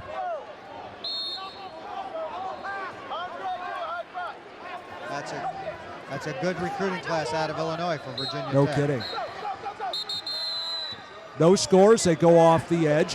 We have 21 seconds left in the first period. Sort of keeping an eye over on this other 171-pound match where Jordan Blanton is not having it real easy against Mario Gonzalez again of West Aurora, but he's comfortably ahead. It's now 13-6 late. Well, and that West Aurora kid's just a sophomore. That's right. I think he's shown himself Absolutely. well. He got the first takedown of the match and hasn't backed off. I think he's done a nice job. Final seconds of the first period here, and it is a scoreless one between Bruce and Lukowski. But Blanton just has so much firepower from a variety of different shots and angles. Both these guys wrestled actually the majority of their seasons at 215.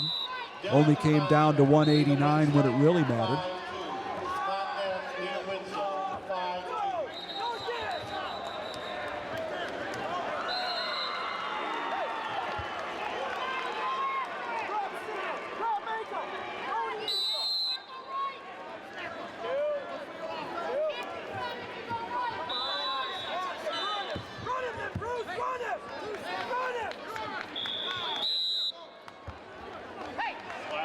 Report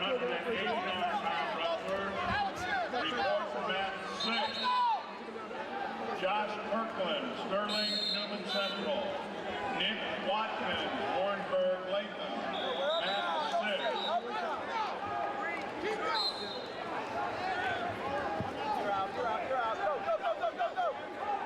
Okay, Lukowski cut him loose. He decided not to try and take him back to the mat. A risk of stalling warning if he doesn't do it fast enough. So he cut him. Oh, Penny's in tight. Or excuse me, JD Bruce is in tight, and he finishes nicely. Nice single there by Bruce. Because Lukowski will try to slow the match down. That's his style.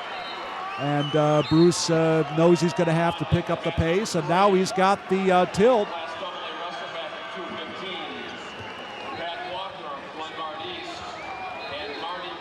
He's got the near arm through the crotch tilt. Already scored 2 with it. Wants to lock it up again. Only able to get a 1 count with that one. Now switches off to a cradle, and they go out of bounds. And a stall warning against Lukowski as they go off the edge. Wow, Bruce is putting on a nice little clinic for a big guy on different tilts and turns. White of St. Rita with a fall at 112. Lucas Roth of Lockport, technical fall at 347. Roth of Lockport, technical fall 347. Lukowski is out. 50 seconds left in the second period. Glad you're joining us here on IllinoisMatMen.com for our live broadcast. Rob Sherrill, Mark Massery bringing you the Mat 2 Class AA semifinals here from the Assembly Hall. DJ Bruce of Naperville North leading 5-1. Late second period action here, both wrestlers on their feet. Yeah, at this point, I think it's important for Lukowski to get something going offensively because I don't know these, unless he's in much better conditioning, I don't see him making this differential up in one period. He's going to need to catch Bruce somewhere because his strategy obviously was to try to slow this match down, and now he's behind 5-1, so he's really going to need to manufacture some points as the second period comes to a close. Well, it's time for Lukowski to get his ball rolling here because Bruce is in control. Class A, 215-pound wrestler. Report to mat 1. Well, Lukowski did get out. 5-2 now is the lead for DJ Bruce. On deck at mat number 4. Class AA wrestleback at 215. Chris Gunning of Streamwood. Trying a couple of push pulls. Oh, and goodness. You know what? Boy, he could have so easily been called for unsportsmanlike conduct in that. That could definitely be unnecessary roughness there.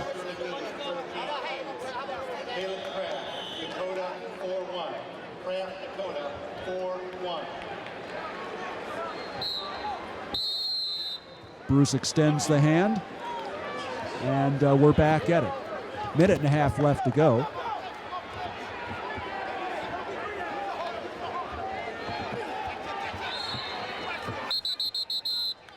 Bruce a little bit more careful that time as he sort of took him off the edge, but no harm done there. I have no doubt that his coaches talked to him during that injury timeout. No doubt whatsoever.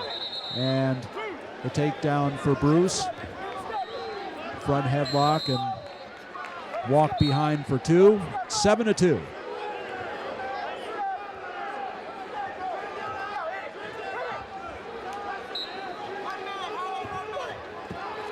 Ooh, and almost again, as although that was just kind of continuous action there. 56 seconds left to go, and this has been an eventful third period. To say the least. Yeah, we've seen some interesting action and some close could-have-beens, might-have-beens. Now Bruce thinking about locking up a cradle. And they go off the edge. 37 seconds left to go now. 7-2 is the lead for DJ Bruce of Naperville North. At this point, all Bruce needs to do is not do anything silly. Nothing to hurt the guy, nothing to throw him out of bounds. He's shown himself to be, in this match, the better wrestler. All he needs to do is stay under control. He lets Zukowski go at 7-3, and they go off the edge. 22 seconds left.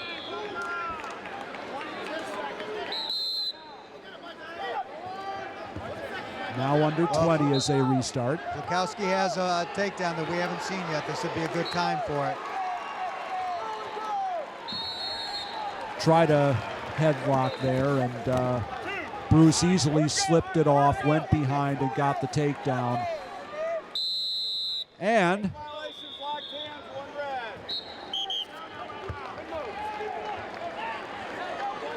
point there at the end, I guess.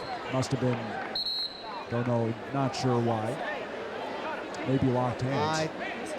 Either that, either locked hands, or they might have called him for stalling, for hanging on the legs too long on the edge.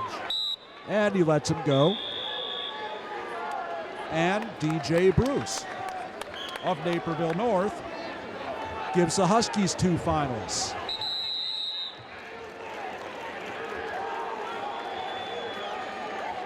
All right, here we go with the 189-pound Class AA semifinal match. We'll have a junior from Lamont High School, Gordy Kickles, going up against the senior from Chicago St. Rita, Jerome Ward. I think that shot was a little too far out. I mean, who am I to say, but he shot that from several feet away, and Ward was right there ready to eat it up. Ward coming in ranked first, defending state champion. In the quarters, he beat Peter Zintak, who was the 5th place finisher in the state last year, along with a minute 27 pin over Artie Grubba in the first round from Romeoville. Ward just kind of picked Kickles up there and brought him back down to the mat as he's getting him turned now, scoring back points. No, not yet. Did he get any? Guess not. But he's got that ball and chain, and Kickles will be going nowhere. Now he's trying to pop that half an arrow right back to the Jones. Got a lot of options when you got the wrist tied up in the clutch. So now Kickles, now he's getting back points. Kickles gets out. Ward right back on top there, grabs him back around now.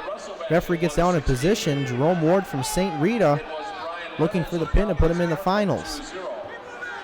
He had that hand Turk there off it the is. Jones. There's the pin, coach, in 1 minute and 1 second. Jerome Ward of Chicago St. Rita moves on to the finals. He'll either get Mike Lukowski of Dundee Crown and DJ Bruce of Naperville North.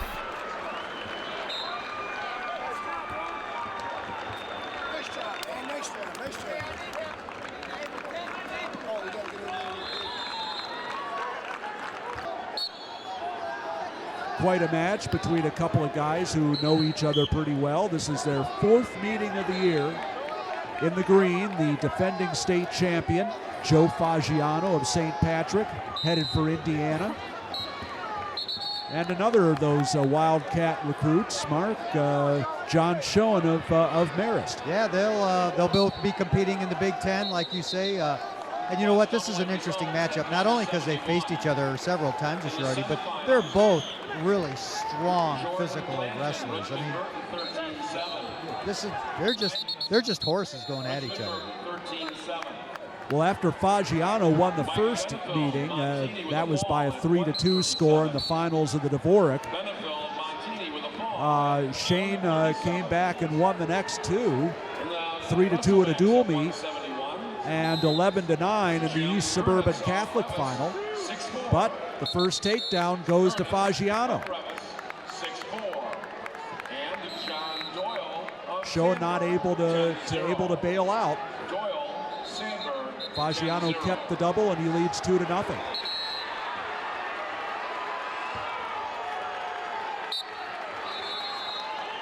deck at mat number 3. In a wrestle match, 2-1 now for Fagiano.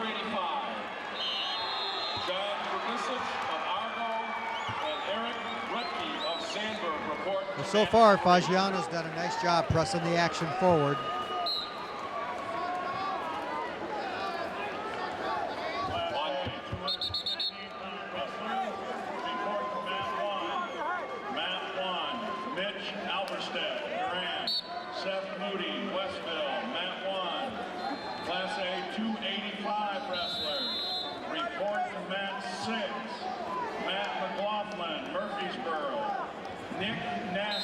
Another high dive by Fagiano. Doesn't quite get there. On deck is mat number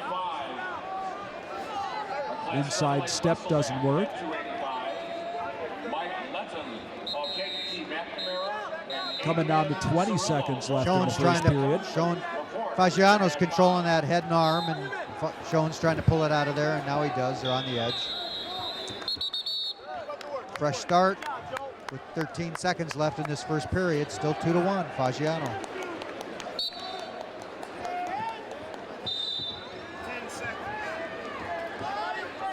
5, 4, 3, 2, 1, and Fagiano will take a 2-1 lead to the second. Schoen with the choice.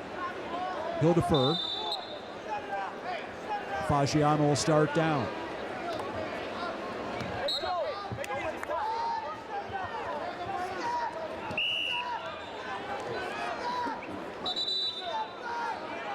It's interesting to watch guys wrestle each other that know each other so well. Typically, you do expect these low-scoring type of matches, and so far that's what we've got.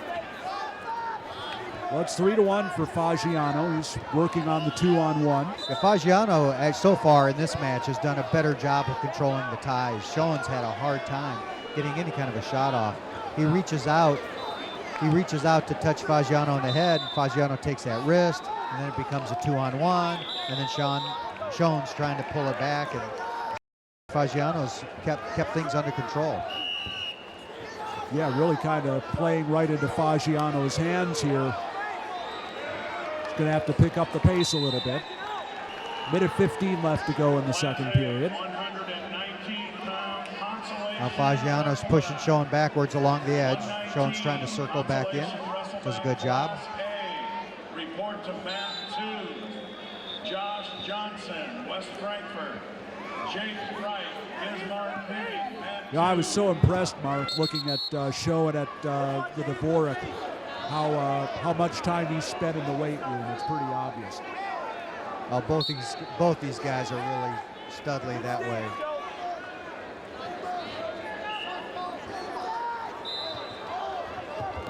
And then you've got, well, the other thing is that you can spend all the time in the weight room you want, but if you don't have the wind to go with the force, then you're a one-period wrestler. So to me, it's impressive to see both these guys with the horsepower they've got and still firing away after 2 periods. Down to 35 seconds left in the second period now. Boy, Fagiano's really wrestled a great positional match. Yes, he has. He has kept Schoen's back to that edge the whole time.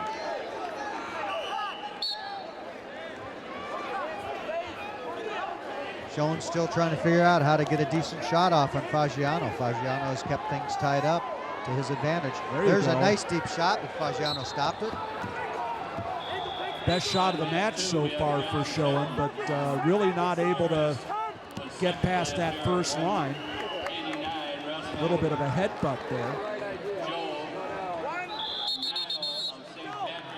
Second period's over. Schoen will start on the bottom. Well, we've got just about as tight a match as we might have expected for these two fellows who've seen each other this much.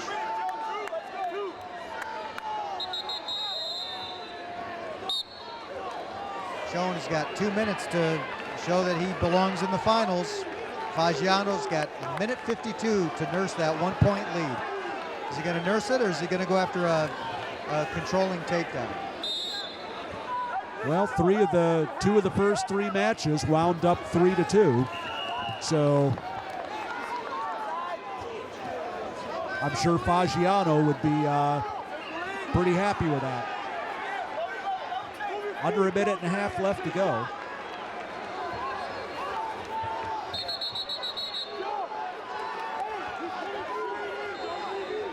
Mark Gervais telling Schoen, we need, got to do a little circling.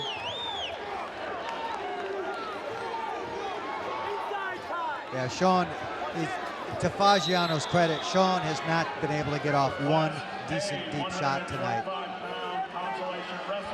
Andre Morgan has a special guest for us. Andre, who you got? I'm standing here with the junior sensation, probably the most talked about wrestler in the state this season, Jordan Blanton. Just completed, we're calling them the dream matches. There's the 125, the 152, and your weight class, the 171-pound dream matchup with Mikey Benefield, 4-time state champ. Take me through this last match, though, and all the emotions and what you were thinking about making sure you get to the finals. I didn't want to look past me. I knew it was tough. So I wanted to go out and, wrestle them tough on my feet, stay on them for 6 minutes. And, I went out there and I guess maybe there's little nerves or whatever, and he hit a real nice boot scoot and lifted my leg right away. Took away my defense, took me down, we went out of bounds. And, I didn't really want to let it bother me, so, just kind of clear-headed that. Stood up right away and went back in on him. I think I had like 4 or 5 takedowns and just tried to stay after the rest of the match. So it was a nice one. I've got a question. I just happened to sit in front of your brother at the sectional finals, and he said he taught you everything you know and he can still whip your butt. Is there any truth to that rumor? He actually, he's a tough wrestler, but he's, I think if I could get him out, a little winded, I might be able to take him to him. But he's a big, strong kid. And last year we went at it a lot in the practice room, but he does get the upper hand. So I think. So he's already over the hill as far as you're concerned. I think so. Thanks. That's all yours, guys. Joe Fagiano of St. Patrick, a 5-3 winner over John Schoen of Marist, and he is in the finals.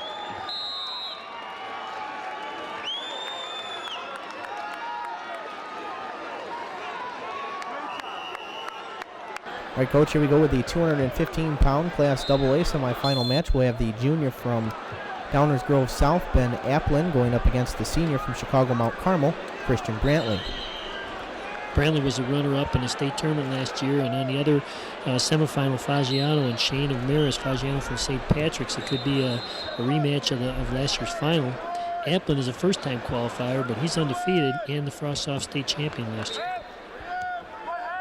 Applin, a tall, lengthy 215-pounder, with Brantley rolls him up in the cradle. Referee John Schell says no points. Schell gets back around, and now he starts counting. He gives the 2 points for the takedown. And now Brantley scoring the back points. Brantley in the caramel-colored singlet. Everybody knows Brantley's got a great inside cradle, so if you're down there, look out. There it is. So that's a fall in 50 seconds exactly. Christian Brantley will move on to the finals. He'll face the winner, like you said, Coach, of Joe Fagiano of Chicago St. Patrick and John Schoen of Chicago Marist.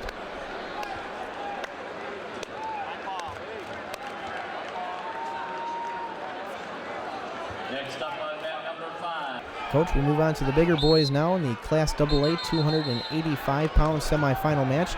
We have the junior from Sycamore, Jason Shepler, going up against the junior from Montini, Garrett Goebel. Goebel was 5th in the state at 215 last year. He is nowhere near that now. He's got to be well past the 250 mark, and he has been making some short order with a lot of people this year.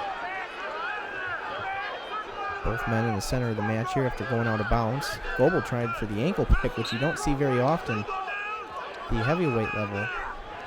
Probably needed one at 215. As he gets it there, picks it up, but Shepler drops it back down. Shepler with a body lock trying to do something with Goebel, but Goebel turns it back on him. Puts him down to his back now here at the edge of the mat. Referee is pointing that he's off the circle, but Goebel brings it back in and gives 2 points. Or did he get the 3? He got 2 there. I'm not sure what his Greco background is, but he went and got that body lock. He made a point of making it work. Goebel needs to be careful with that arm. Referee stops it for potentially dangerous. They have a guy on Montini's group, Lembus, who was a state qualifier last year at 285, that obviously you can't get them both in the lineup, but I'm sure if he's not wearing a different color singlet, he'd be on the state tournament floor right now. Dave Lembus is who Coach is talking about. Yeah, as we're back to wrestling here, Goebel comes out to the front of Shepler. Winner of this match will get Peter Galuzek of Oak Park River Forest and Dan Clinton of Mundelein for the finals. Nice armbar he's got running, and he'll just keep pressuring him. Wow, takes him right over to his back there. Garrett Goebel from Montini gets the pin in 1 minute and 31 seconds. Like we stated, he'll move on to the finals of the heavyweight bracket against Peter Kaluzuz of Oak Park River Forest or Dan Clinton of Mundelein Carmel.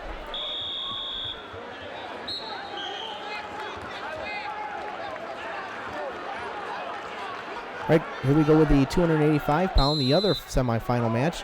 We'll have a senior from Oak Park River Forest, Peter Kowalczyk. Coach, did I say that right that time? Kowalczyk, I think, but I'm not a Slovakian guy. I think that's what it is. He'll be going up against the senior from Carmel of Mundelein, Dan Clinton. Interesting contrast of styles with these two gentlemen. Kowalczyk being Oak Park, they spent a lot of time with freestyle and Greco. He's an excellent pummeler. I believe he was on the junior national Greco-Roman team. And Clinton, the state qualifier last year, is especially tough in the top position. He's got a great half, loves to be on top. I'm not sure if he's going to be interesting to see if he can match Kowalczyk's upper body pummeling and positioning. Clinton, the taller wrestler of the two in the brown colored with the gold on the side singlet. He's a senior this year, comes in with a record of 37-0. Referee John Schels will stop the match for a stalemate. Now already you're seeing that Kowalczyk's going right to his bread and butter. He's trying to jack him up with some underhooks. And Clinton's kind of burying his head. He's going to have to try to match him pummel for pummel, or he's going to have to hit some leg attacks. And not too many heavyweights like to do that. Kowalczyk has Clinton's arms, just one of his arms, locked up here. Trying to break him down to the mat. He's got that solid Russian tie with kind of a two-hand lock on it. And Coach John Schels continues to call this a stalemate. I think Clinton's pretty happy about that. He wasn't going to get out otherwise.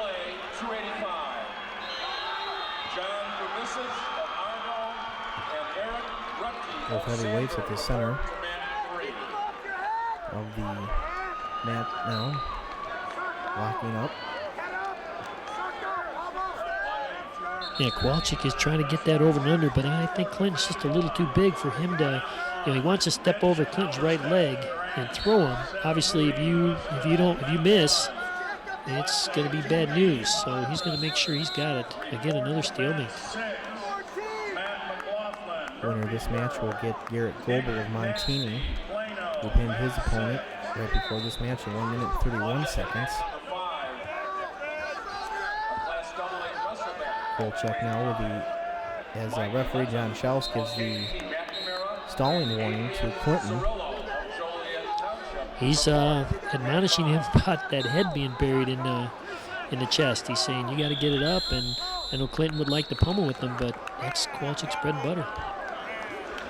So that's going to be the end of the first period. Flip will go to Clinton. He'll choose down. Try to get the first offensive point here. It'll be important if this match does go in overtime. Which is exactly what happened in the quarterfinals for Clinton. He had wrestled Adrian Cirillo from Joliet, and 0-0 first period. He took down right away in the second period, got away, and the match went all the way to the ultimate tiebreaker, whereas Clinton got out like immediately and won it 3-2 overtime. That's the only point scored with escapes. So Clinton now on the bottom. He is a hard guy to ride. He just continues to come up.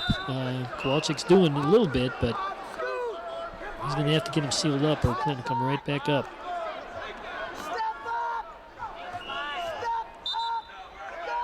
Kowalczyk by the edge of the mat on top here. As Clinton tries to get away. I don't think if he would have done that spin move there, I think he could have gotten out there. Yeah, he was dead set on getting the switch. Kowalczyk just took his hands off and was probably going to cut him, but figures, hey, going to go all the way through. I'll just get back on top. Now Clinton comes out, gets the escape point, so he leads early 1-0 here in the second period. Big guy with a relentless switch like that is going to be hard to ride. Kowalczyk defeated Mike Letton of Kankakee McNamara in the first round. Pinned him in 4 minutes and 55 seconds, then went on to beat Jordan Walsh of McHenry by a score of 16-5 to get him in the semis here. Jordan Walsh had a nice match over Kevin McFarland, who had been ranked. And after Kowalczyk took out Walsh, that knocked McFarland out of the wrestlebacks. Okay, we're not seeing much now. Kowalczyk does. Clinton seems to be keeping Kowalczyk out of those underhooks earlier, but not much in attack. All right, here we go. He's got the underhook again. He's all over him.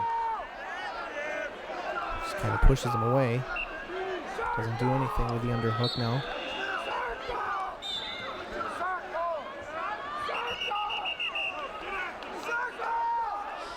Clinton could get hit for stalling at any point in time. When he's got that forehead buried in the chest, it's like the universal "I'm getting out pummeled" sign, and I think he got spared because it was near the end of the period.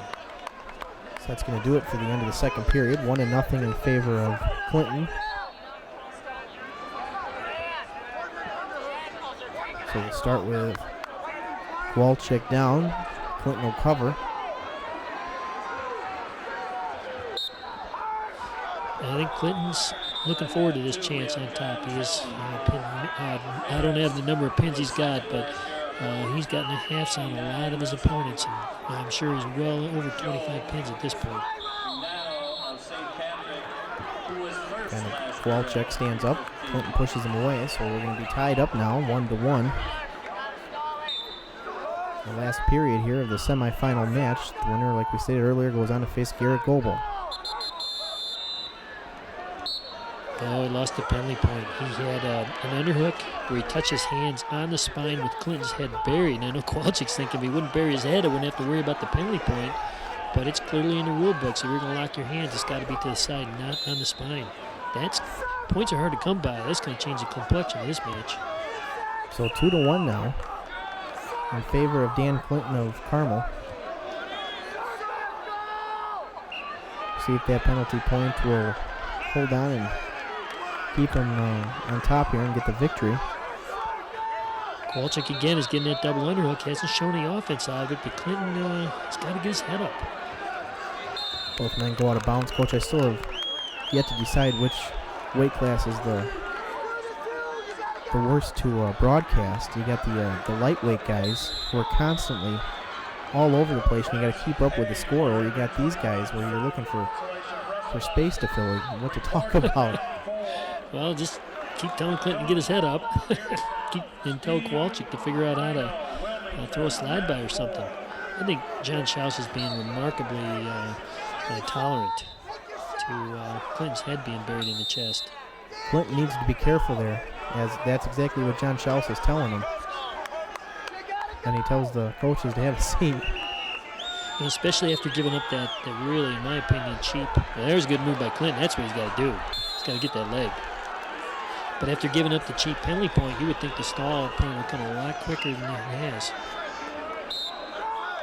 So 2-1 in favor of Clinton from Carmel. Anytime now. Kowalczyk has the underhook on both arms. Clinton keeps backing his way out. Schaus yells for action, both of them.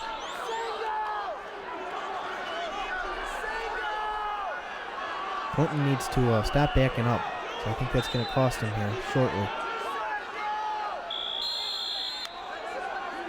They go out of bounds. Apparently the camera not on Schaus, but we do have a penalty point, and we are going to overtime. So score's tied 2-2. We'll go to overtime here. In a 285-pound Class AA semifinal match. Now keep in mind that Clinton will have his choice in the ultimate tiebreaker if there's no other scoring, or if both guys get an escape in a regular tiebreaker. I think Kowalczyk knows what he's got to do to try to get a stall point on a Clinton. He's going right back to what he had before and doing just enough to make it seem like he's got some offense. But I think he's just underhooking him and jacking him up and letting Clinton bury his head. Clinton already being won once and then hit again, so he got the point against him. So he needs to be careful here and stop putting his head down and backing up. Doesn't look good up here, and I don't think it's going to look good there for John Schaus, as he keeps backing away once again. There's some good offense for Kowalczyk. he would have got a stall point a lot quicker if he would have done something like that. Put his hip in there and start crowding him. Try to get Clinton's arm, slide over the top. Whether he gets it or not, that's not the point. You got to show offense, and you want some stall calls. We're in the 1-minute overtime match of the 285-pound semifinal match. The winner will go on to face Garrett Goebel. Clinton is just backing up, and there it is. That's going to end it. Kind of saw that one coming. Clinton was just backing up, so by a score of 3-2 in overtime, Peter Kowalczyk of Oak Park River Forest moves on to the finals. He'll face Garrett Goebel at 285 pounds.